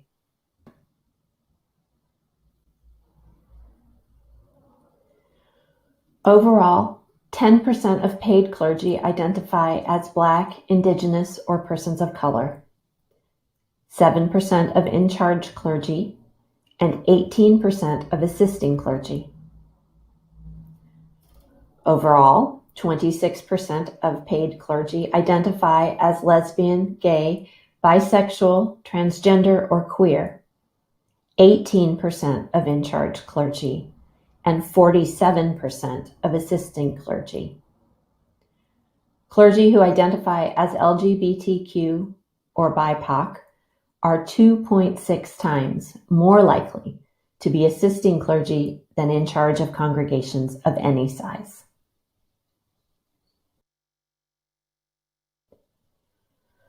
Some of the inequities become even more pronounced when we look at clergy who work with small and very small congregations.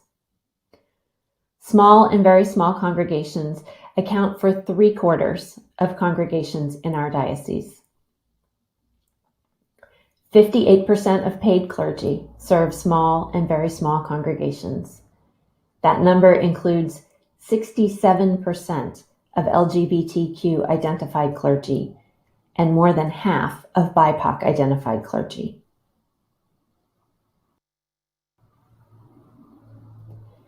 The majority, 84% of clergy who receive part-time pay serve small and very small congregations.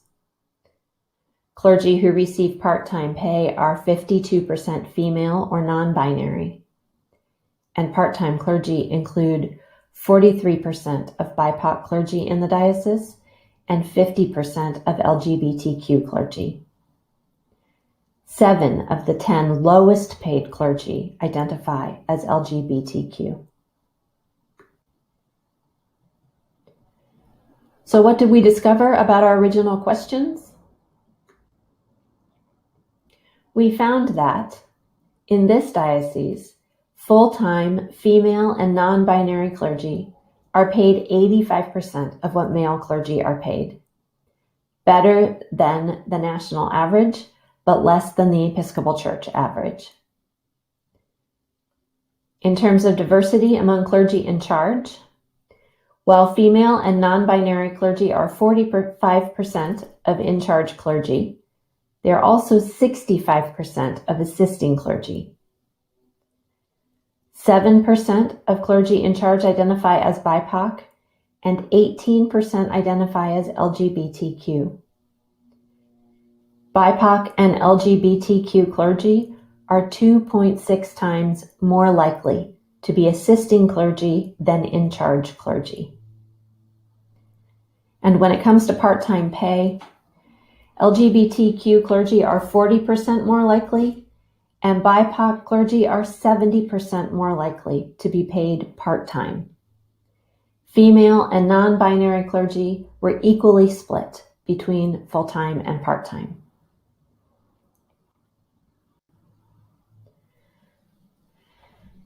This is a report on clergy salary equity. Equity refers to fairness and justice. Equity is different from equality. Where equality means providing the same to all, equity means recognizing that we do not all start from the same place and must acknowledge and make adjustments to imbalances by intentionally raising up those who begin with less power. Striving for justice and equity means asking who is missing from the picture we have assembled. Our data set only includes paid clergy who contribute to the pension fund. What might we learn by expanding our data set, by including all clergy, retired, supply, mission station, and non-stipendiary clergy with congregational responsibilities? How would our understanding of justice change? How would our picture of equity change? Like all justice work, changing our habits and underlying assumptions is a process that requires learning, self-examination, courage, and prayer.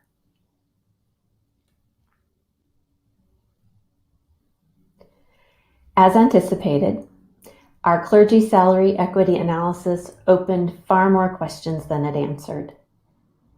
There are many more ways to look at the data we collected, and it will continue to inform the work of the Commission. If you are curious for more information about clergy salary equity, please contact me directly. My email is on the screen. The Commission on Personnel particularly thanks Carla Kuhn for her consultation on this project. And we hope and pray that the data shared will provide a foundation for our work as creators of justice and joy for all our clergy. Thank you for your time today.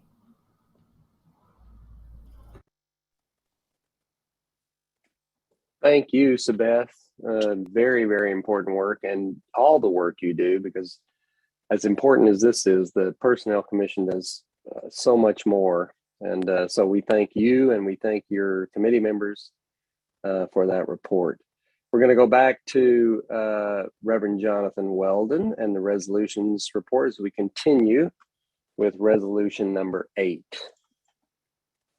Thank you, Bishop.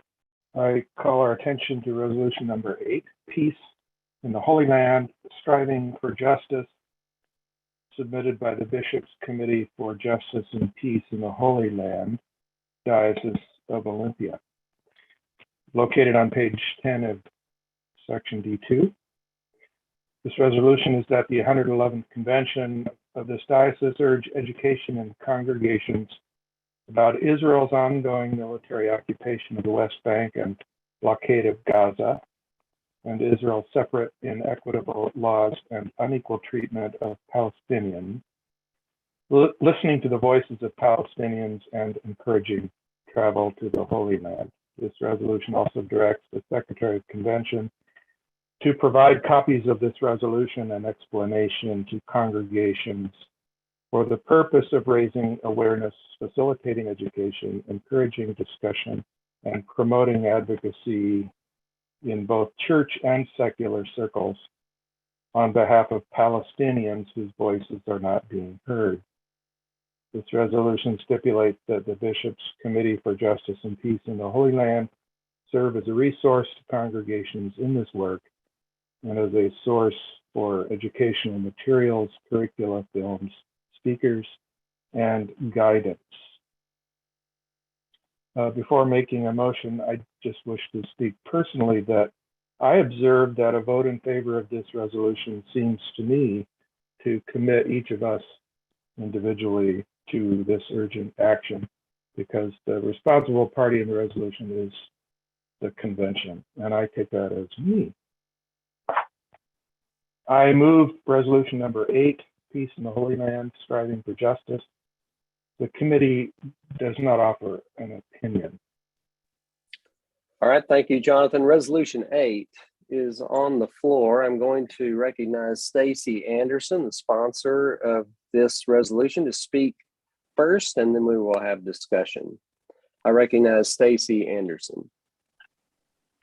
Thank you. I'm with the Bishops' Committee for Justice and Peace in the Holy Land in St. Mark's in Seattle.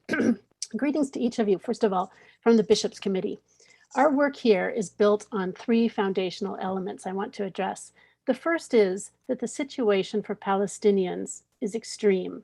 I do hope you've been able to read the explanation section, which lays out the problems and ultimately describes why all of this matters. The second is that we here tend not to know how difficult the situation really is. Daily life under the occupation is hard to believe from here, and it's not described in our news media or discussed in our political conversations. So engaged, informed people tend to have no idea how bad things really are. And then the third element is, of course, that we're called by our faith to speak out against injustice. That's especially relevant here, where we're connected through our faith and our history to this place and its people. And we as US citizens are funding this injustice. We send 3.8 billion tax dollars a year in military aid. And also it's frequently justified by Christian Zionists, who are a very powerful lobbying force in Washington, DC. So we here are very deeply tangled up in what's happening there. Resolution 8 simply asks this convention to urge our congregations to learn more about the situation. It's a statement by this body about the importance of the topic. What exactly learning more means will be different for each congregation and is up to each to decide depending on its interests, its other needs and priorities, etc. Some may dive in deep, others may just broaden their awareness. But the resolution does ask that congregations make part of this learning, listening to the voices of Palestinians. And then finally, the resolution explains that the Bishops' Committee can help. There are fabulous films, speakers, articles, and books. There's material to consider in sermons, etc.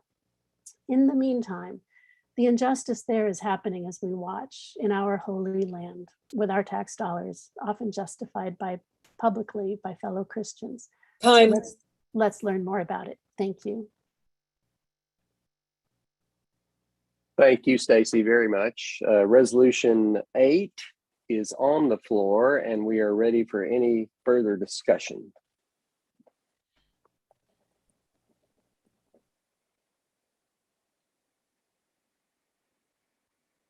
I am watching the queue and there is no one waiting. All right, seeing no further discussion, we're going to go to a vote. That's a V-voter system. You need to have that up. We're voting on resolution number 8. The polls are open.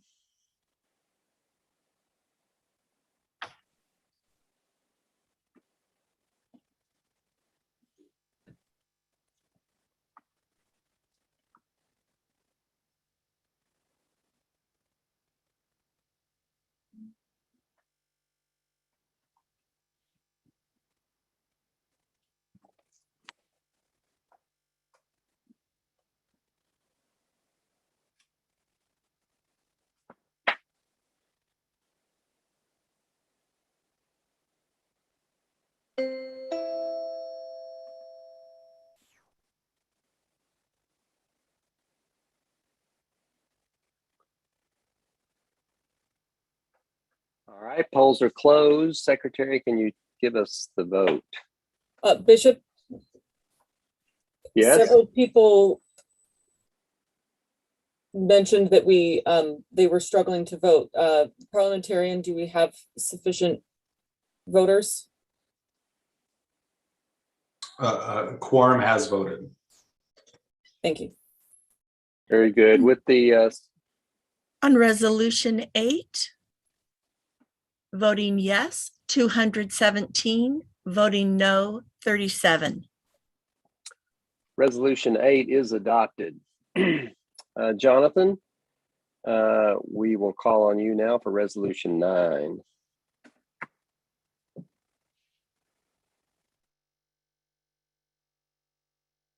Jonathan, you're muted. Please start again because we didn't hear any of that. Yeah, I'm sorry. I apologize. Thank you, Bishop. I call our attention to resolution number 9, Justice and Peace in the Holy Land, our call to action, submitted by the Bishops' Committee for Justice and Peace in the Holy Land, Diocese of Olympia. This is located on page 15 of section D2. This resolution is that the 111th Convention submit the following resolution to the 80th General Convention of the Episcopal Church. Resolved, that we recognize the right of the State of Israel to exist, and we condemn the continued occupation, segregation, and oppression of the Palestinian people, and be it further resolved that the Convention urge the President of the United States and of the U.S. Congress to oppose Israeli laws and practices that result in unequal rights for two peoples. I move the adoption of resolution number 9, Justice and Peace in the Holy Land, our call to action. The committee recommendation is do pass. All right, thank you, Jonathan. I'm going to recognize Stacey Anderson again to speak to this as the sponsor. Thank you. Stacey Anderson again with the Bishops' Committee for Justice and Peace in the Holy Land. Like number 8, this is based on our conviction that we're all called by God to fight injustice and that we should speak out. Unlike the last resolution, which was written for our diocese alone, this one asks the convention to send on to General Convention next year for its consideration this statement about recognizing the right of Israel to exist and condemning the oppression of Palestinians, and going on to urge the President and Congress to oppose Israeli actions that result in unequal rights for two peoples. The concept of equal rights is central to us and to our American system, even when we fall short of achieving it, but it's lacking entirely for Palestinians. There is no equality under the law. The law segregates Palestinians from Israelis and then tells them where they can live and where they can work and on what roads they can drive and where they can pray, and the list goes on. Their rights are controlled and severely limited by the government of Israel. Just this week, 2 things happened that are worth noting. You may know, you may have seen them. Israel declared 6 Palestinian human rights organizations terrorist groups. This is being described in the global human rights community as a draconian crackdown and another of Israel's efforts to silence dissent. Then just a couple days ago, Israel announced plans to continue expanding its settlements in the West Bank by building over 3,000 new homes. This received a rebuke from the Biden administration, but is set to proceed. These things remind us that the harm continues, but also that people here are beginning to notice and speak out in new ways. Churches are speaking out. Some foresee a tipping point if we can keep it up, adding our voices. The Bishops' Committee wants to say that our church should not be silent. Let's join the voices already speaking, call on our government to stop looking the other way while people suffer, and press Israel for the fair and just treatment of all of God's people. Thank you.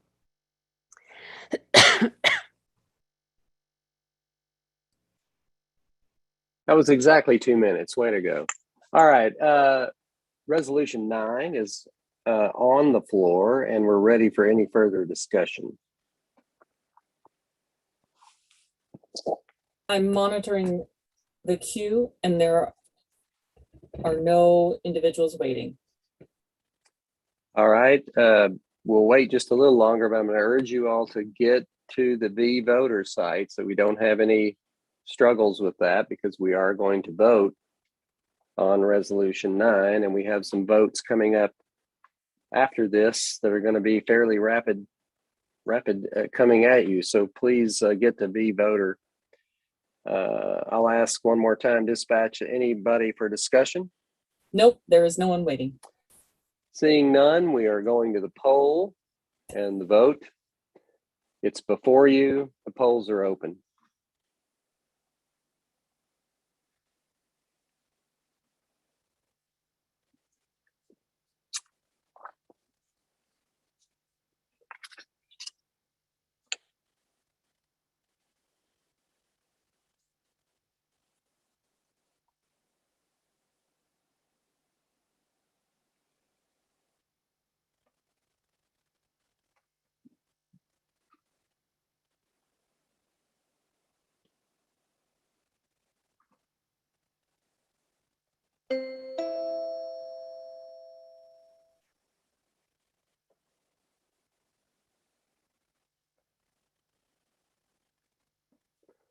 Polls are closed. Secretary, could we have the results?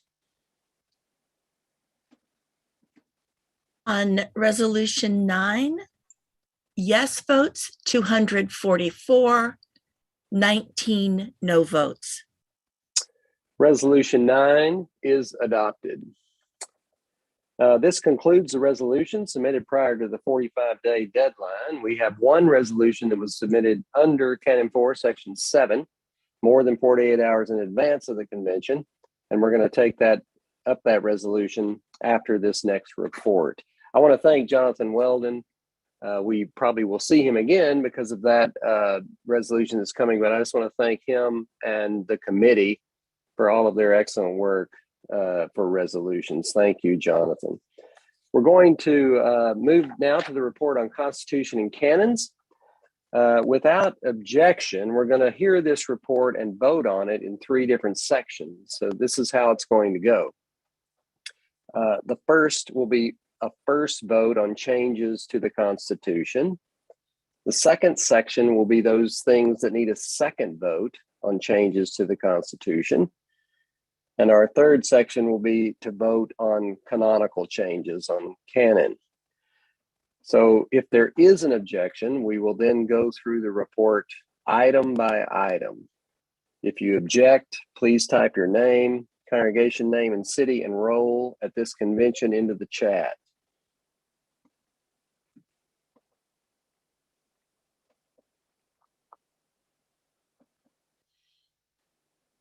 I'm seeing no objection. Seeing none, then I recognize Doug Oles to begin the report from the Constitution and Canons Committee. Doug. Thank you. I'm glad you still recognize me.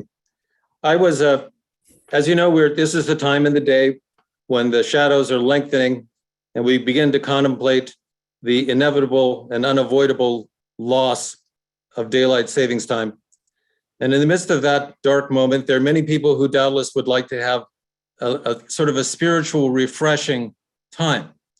Unfortunately, that is not this time. This is the report of the Committee on Constitution and Canons. And I was, at least until today, the chair of that committee. But if you were listening carefully to the bishop when he listed his appointments going forward after today, he listed me only as a member of the committee. So I am waiting to find out who the new chair is going to be and hoping that that person will not take over before the end of this report. Now, if you know, one of the things that I try to do in the past is to combine the heavy duties. I got news for you, Doug. There's a hook coming in right here. It'll become, no, I'm just kidding. I just read my script, man. You stay as the chair, okay? All right. Very good, thank you. As you know, we try to mix a little education in with the program, and I usually go through the list of saints who celebrate their Saints' Day on the day of convention. And those of you who do the same may have noticed that one of the saints who celebrates today on October 29th is a lesser known saint called Saint Abraham Kidenya. And that really is the name. I am not kidding you. He was Kidenya. And Saint Abraham Kidenya lived in Roman times in the city of Edessa, which is now Urfa in southern Turkey. He began life as in a wealthy family, which is an unusual beginning for a saint. And but when he became adult, he didn't want to get married, and his parents arranged a forced marriage for him. And he waited until all the guests were invited to the ceremony, and he then turned up and fled. And when he fled, he locked himself into a room where he left only a small opening so that food and drink could be passed to him. And there he stayed for 10 years. Now, if you're wondering, how does this relate to COVID that we've just come out of and the sheltered at home? I hope the comparison is obvious, because this man emerged from his 10 years only after his bishop said, I think that's long enough, Abraham. I'd like you to come out. And he emerged an extremely holy person who was no longer interested in getting married. And he was assigned a city to go and minister to. The city was called Kidenya. And I'm not Kidenya again. This is where he was sent. And Kidenya was an all-pagan city. So Abraham went there, did his job, destroyed the various icons that were there, disregarded the indigenous peoples, and as a result was rewarded by being promoted as the priest of that area. And he went back to his room with his small opening after he had converted this village. He, I think, is the sort of appropriate model for today as we emerge from our own periods of sheltered at home and look for someone who would emerge from that difficult time with renewed spirituality. And next time people ask you, whom do you admire as a role model as coming out of COVID, you can say Saint Abraham Kidney. And then they will say, predictably, are you kidding? And you say no. And they will take you right back to Abbott and Costello. Now, our report today is found at tab 21E1.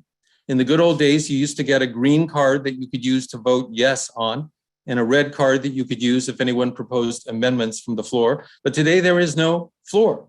So, and hopefully there will be no serious amendments.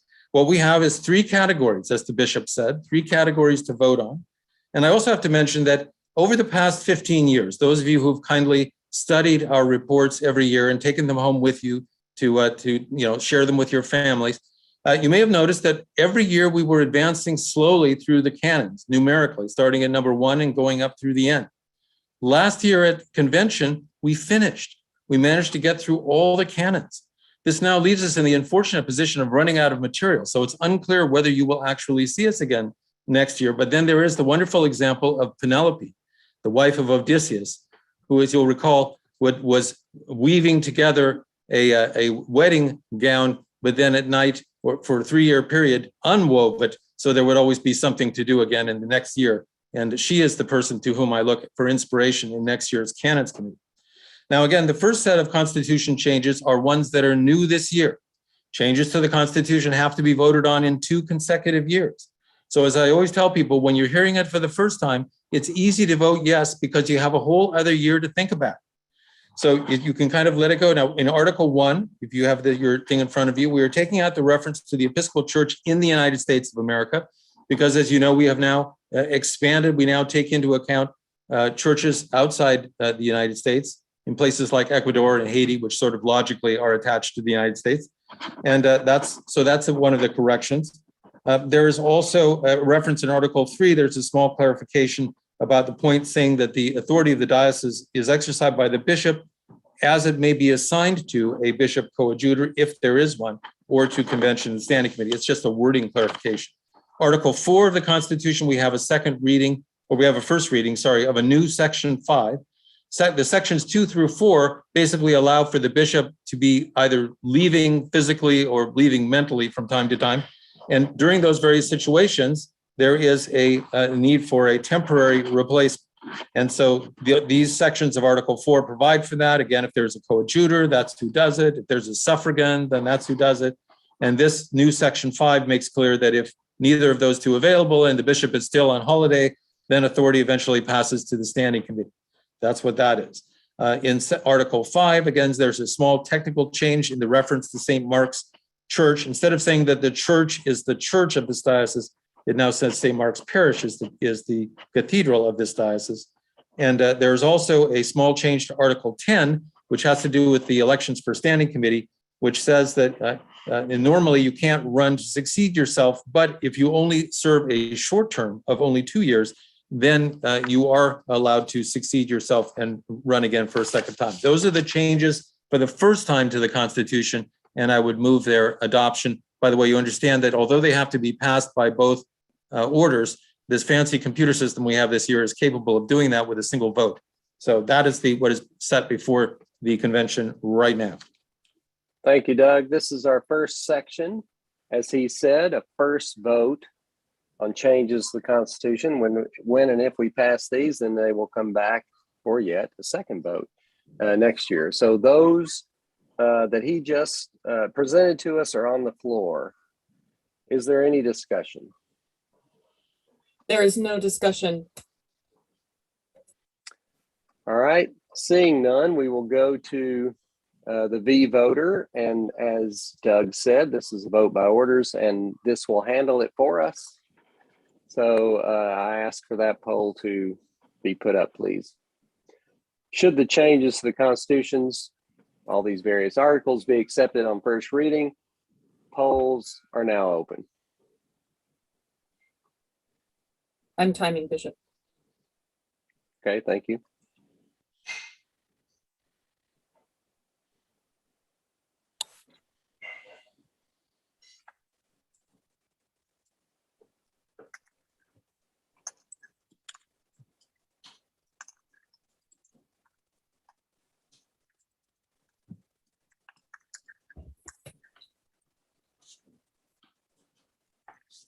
That's 30 seconds. All right. Polls are closed. Secretary.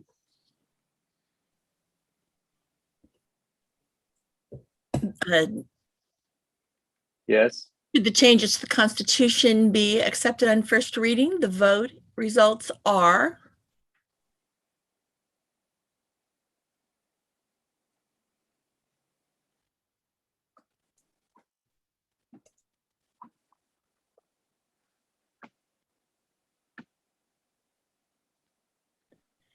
in the lay order, 161 voting yes and 1 voting no. In the clergy order, 84 voting yes and none voting no. I don't believe I need to ask the parliamentarian. This passes. Somebody's happy. There's clapping going on in Doug's back room, I think. All right, we're going to the second section, which is, as I understand it, the things that require the second vote. Doug. That's right. And I can see from the vote total that some people are already falling off their chairs, and I apologize. We get this great time slot at the end of the day. This is the second changes are, of course, the ones that were already adopted by convention last year. So I always encourage people that it's easy to vote for these because they were passed last year when somebody probably gave them lots of thought. So it shouldn't be a big thing to have to pass them a second time. But until they are passed today, they will not yet become effective. The first one is that Article 6 has a new section which says that the bishop may call for a virtual online convention. You'll notice that the bishop did that last year and also this year. So it would be nice to legitimize what the bishop has already done. But since it takes 2 years to make a change, probably we will be through this by the time we've actually authorized it. Anyway, that is the change in Article 6. In Article 8, we would vote for a second time. Again, this is one of those ones about what happens if the bishop is temporarily traveling. I don't know why that was on everyone's mind this year, because there's probably been no year when the bishop traveled less than the past year. But anyway, it says in the event of a temporary absence or incapacity, the standing committee may select another person to serve pro tempore in case of a vacancy of the bishop until another one is appointed or some other solution is found. In Article 12, there is another qualification that's put in about nominating deputies and alternates to general convention. It used to say nominations would be made from the floor, and we're adding a qualification providing for saying that the rules of order may provide for some other way of doing it. Why is that? Because last year and this year, there is no floor, right? So we need to have we need to legitimize the possibility of being able to nominate people without necessarily being on the floor. Basically, these amendments this year hopefully will update us so that if we have pandemics on a regular basis, we will be able to deal with them, unhappy though that might be. In Article 14 of the Constitution, we have another one of these things about who's qualified for voting. And this is for diocesan council positions. And it says normally there have to be 2 nominees presented for each open position. But this is an exception, which I think is consistent with current practice, which is that if there is someone who is an incumbent standing for re-election, then it is not necessary for the nominating committee to appoint a challenger to that person if they're satisfied with the person there. Of course, you can still nominate somebody else from the floor or the virtual floor, but at least it's not required to have 2 nominees for a position where an incumbent is running. There's also a change in Article 14 allowing for rules of order to provide alternative methods. It's parallel to that change that I discussed up in Article 12. Those are the changes that are being voted on for a second time and would become effective if you decide to endorse them. And so I move their adoption by this convention. All right, those second reading items have been moved. They come out of committee, so they don't need a second. We're going to be voting on those in a minute, but I ask for any discussion first. There's no one in queue waiting to discuss. Okay, seeing none, we will go to a vote. We go to B voter.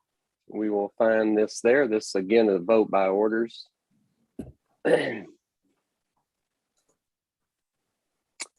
And you see it there, and I will declare the polls are open.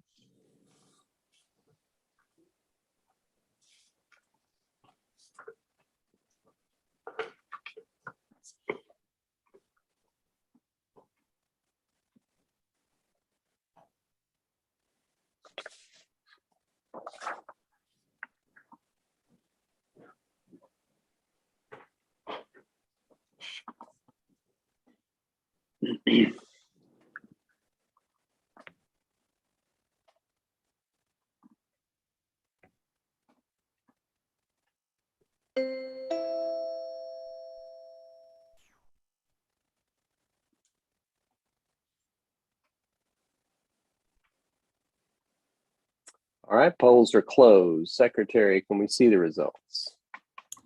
The vote on changing the Constitution on second reading, the results are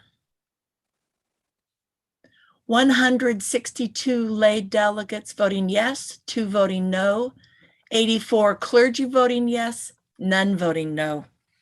These changes are adopted. Thank you. And now we'll move to the third section on canons.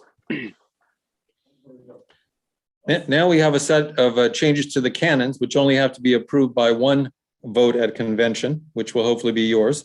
In Canon 2, there's a historic reference to one of the canons that took effect in 2011. We're simply deleting that reference because it's long past 2011. We don't have to mention it anymore. There's also a clarification that the Dispatch of Business Committee, one which does not seem to have attracted an enormous interest of people signing up, used to require that there are 2 clergy and 2 lay members. Our clarification would say that there are up to 2 clergy and 2 lay members in case we have a shortage of people interested. We can still meet the canonical requirement. There's also a requirement to have a committee on admission of new parishes and missions. We clarified that that is only necessary if there is a new parish or mission. Otherwise, it seems somewhat pointless to appoint a committee for a purpose that will not actuate. There's also an old requirement in Canon 4E1, which said that resolutions had to be mailed. Since mailed is no longer necessarily the only method of doing it, we changed the word to distributed. And so that's just another for people that want to get the word mail out of the canons. This is another way of doing so. And then in E2, there is the Committee on Resolutions has the power to combine resolutions. And historically, it also has exercised the right to divide resolutions, but that was not in the canon. So now we're saying the Resolutions Committee, if it thinks that there are 2 things like on different subjects and they really ought to be divided and presented as 2 separate resolutions, this will clarify that the Resolutions Committee has the right to do that. That is the 2 of the last clarifications are to say or divide. The other thing is that I think we changed in E6, we said that the Committee of Convention was going to be appointed. It used to say within 10 days after the adjournment of a convention. We're now changing that to say that it's 90 days before a convention, because otherwise within 90 days after today, basically, you'd have to appoint your committee for next year. That doesn't really make sense. It's good enough if you do it 90 days before the next convention.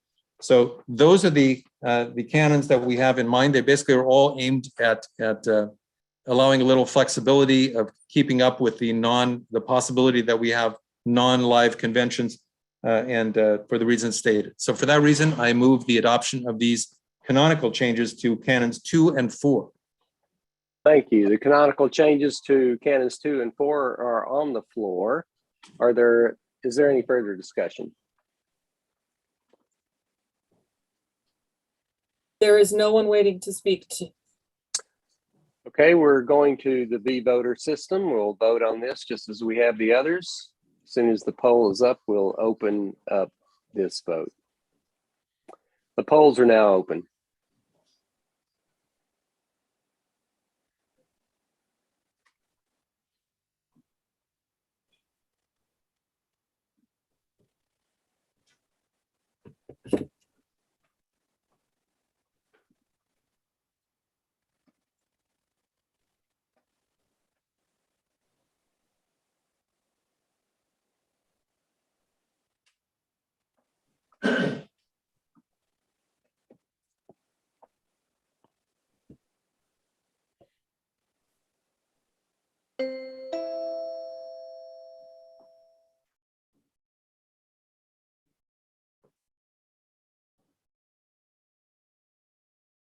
Okay, polls are closed. Secretary.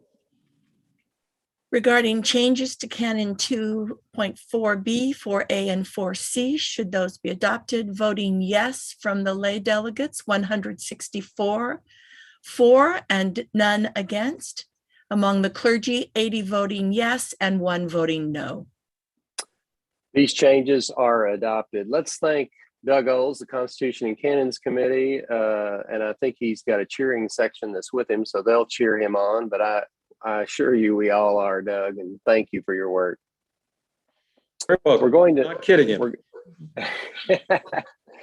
We're going to move now to 48-hour resolutions. Believe me, I do know that we're about 45 minutes behind right now, but we're moving through this as quickly as we can. I'm going to call on dispatch for reminders about resolutions submitted under Canon 4.E.7. Jamie. Good afternoon. This resolution requires 2 votes. The first is a vote to consider.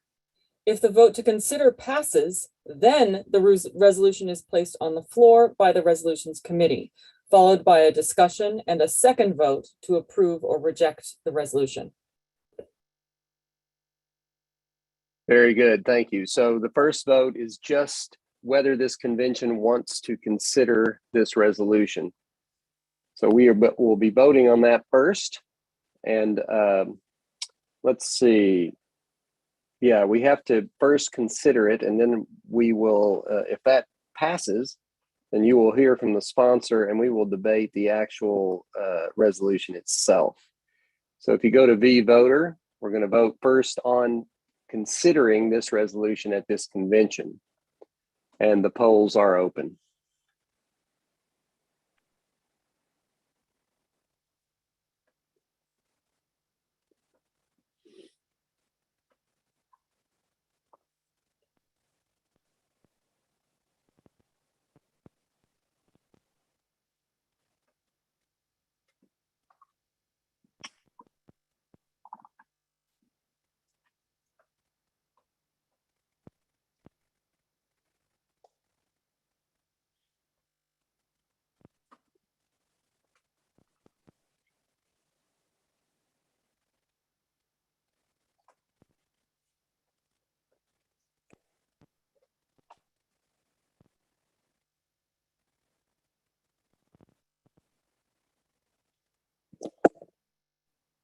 Time.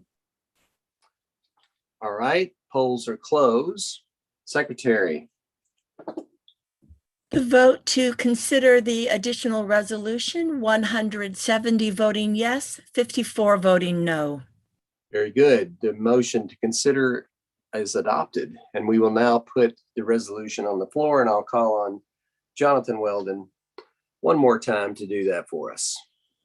Thank you, Bishop. I call our attention to a resolution entitled A Resolution on Commemorating the Right Reverend Barbara Clementine Harris, submitted by the Reverend Malcolm McLaurin, Deborah Moore, Nabatanzi Bawayo, Roberta Newell, Sherilyn King, Sharon Symes, Sharina James, Lawrence Sylvester, Daniel Jones, on behalf of the Black African American Circle of Color. The resolution reads, resolved that the 111th Annual Convention of the Diocese of Olympia submit the following resolution to the 80th General Convention to be held in Baltimore, Maryland.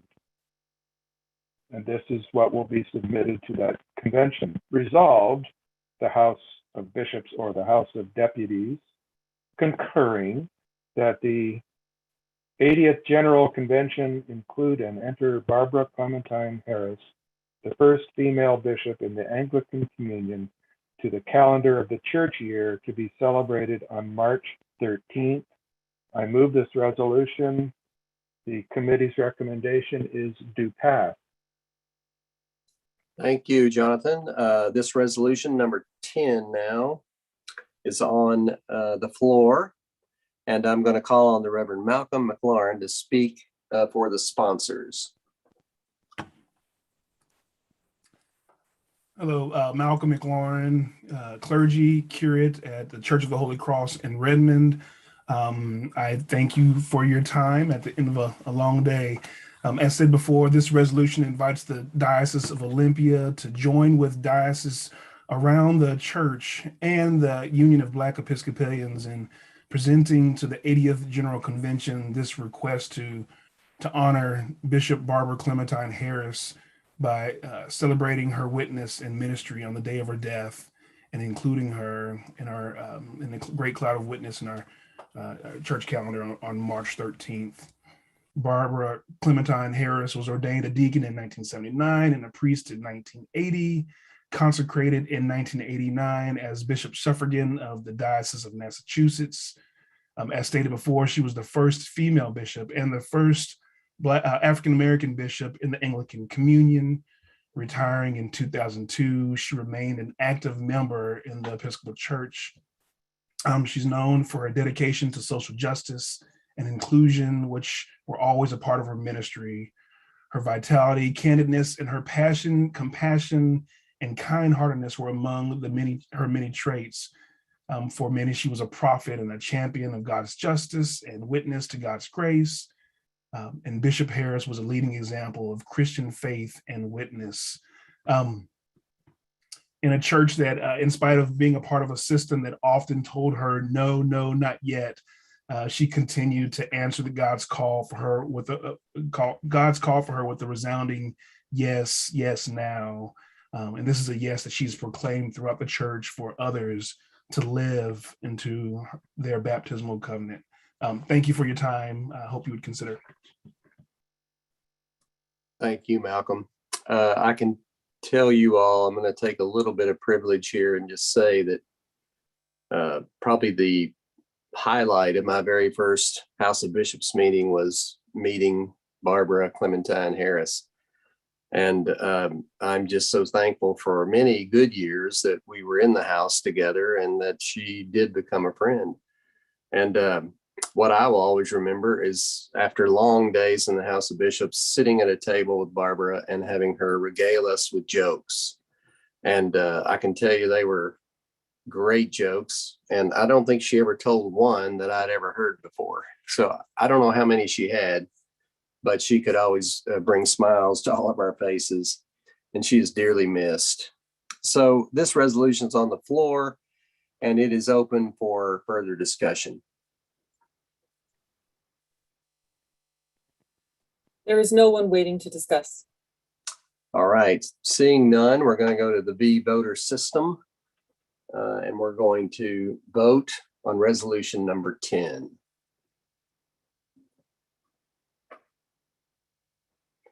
There it is. The polls are open.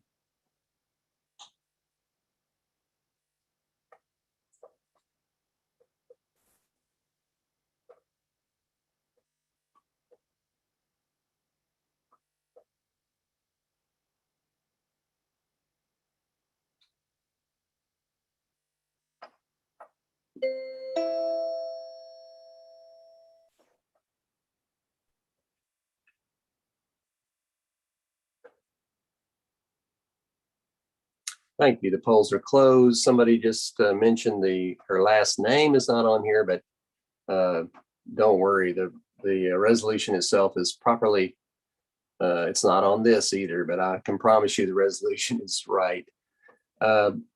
Secretary, the results. Resolution 10 on commemorating the Right Reverend Barbara Clementine Harris be adopted. 237 voting yes, 1 voting no. Resolution 10 is adopted. This concludes our resolutions for the convention, and I'd like to thank again Jonathan Weldon, Chair, Jed Fox, Co-Chair, and all of the members of the Resolution Committee. Excellent work. Thank you. I call on the Secretary for announcements.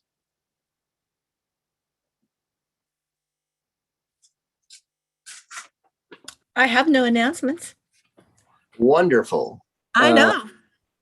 I will tell you in just a little bit when we recess how everything will start in the morning. But before we do that, we will now have evening worship, and this will be by video, and I ask that video be played.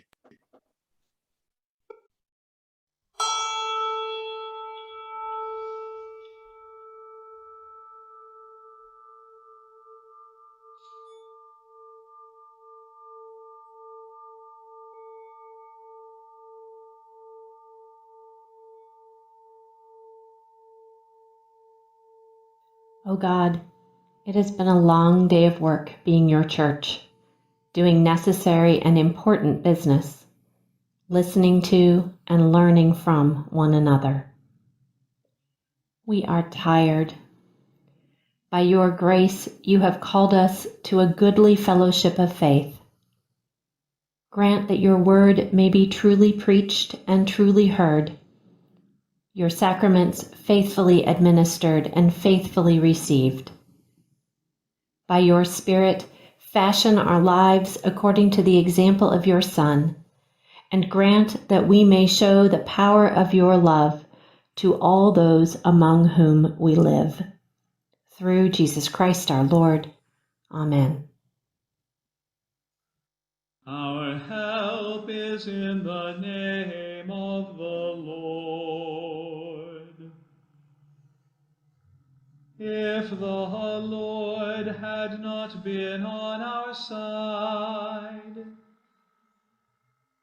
let Israel now say, if the Lord had not been on our side,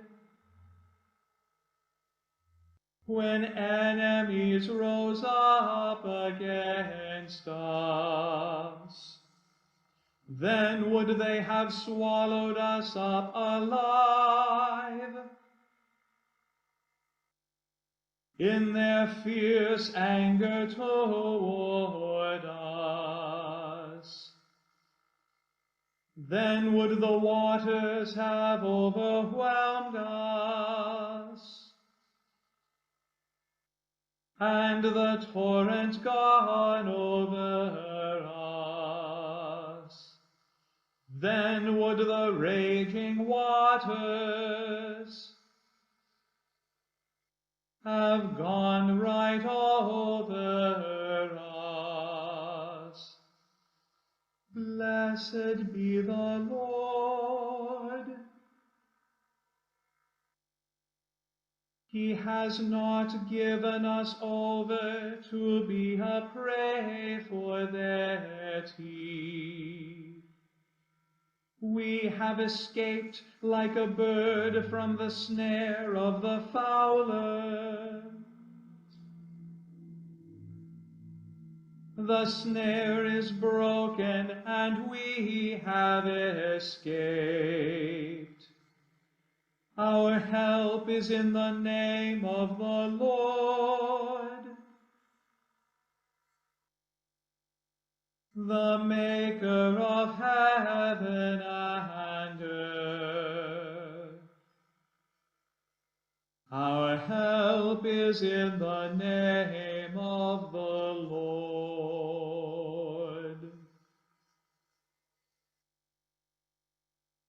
Let the names of our beloved departed rise in your hearing as incense, the lifting up of their names as the evening sacrifice.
Almighty God, you have surrounded us with a great cloud of witnesses.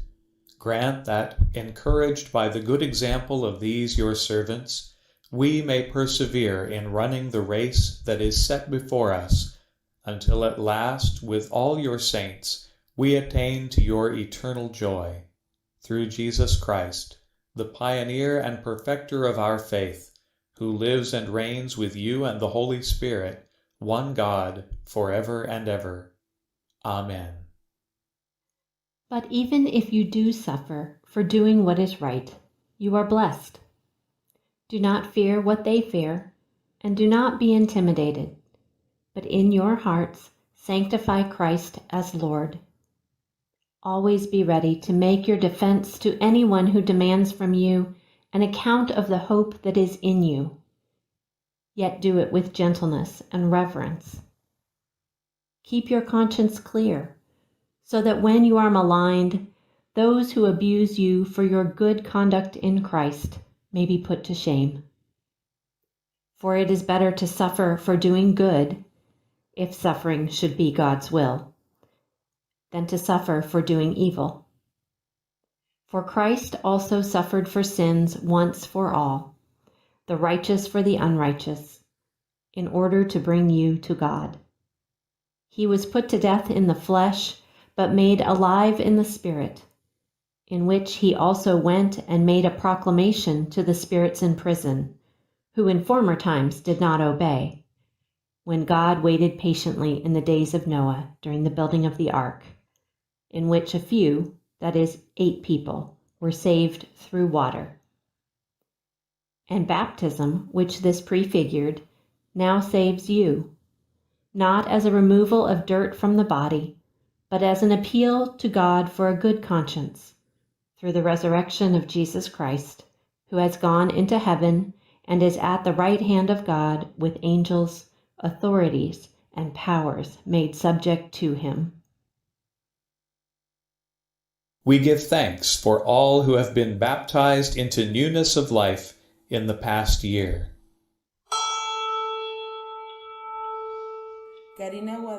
Brian Thomas Kapsky, Nolan Zenturi, David Taylor McNamara, Davis Berkeley Midall, Devin Aris Maddox Love, Aaron David Jade Hillary Francis Renaissance, Adam Michael Overstaff, George Daniel Kelly, Atticus Winter Magnolia Juliet Winterlove, Henry Francis Avent.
Our Father in heaven, hallowed be your name.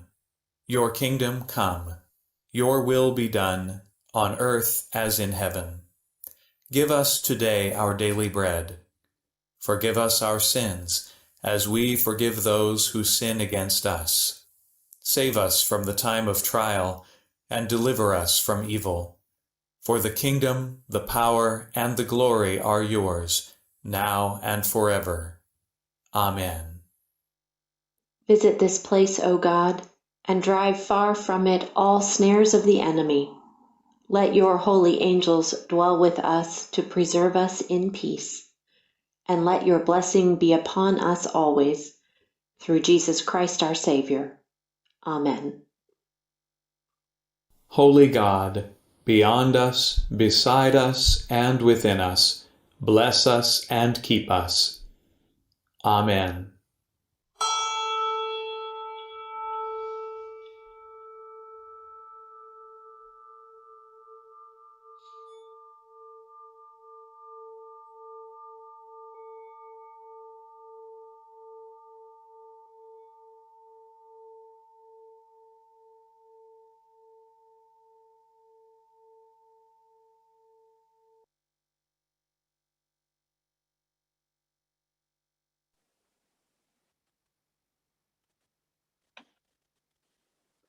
Thank you, Josh, and all who were listed there for Liturgy and Arts Committee. And I just want to thank all of you that are on this, the interpreters, the people behind the scenes, our voter person that's with us to help us.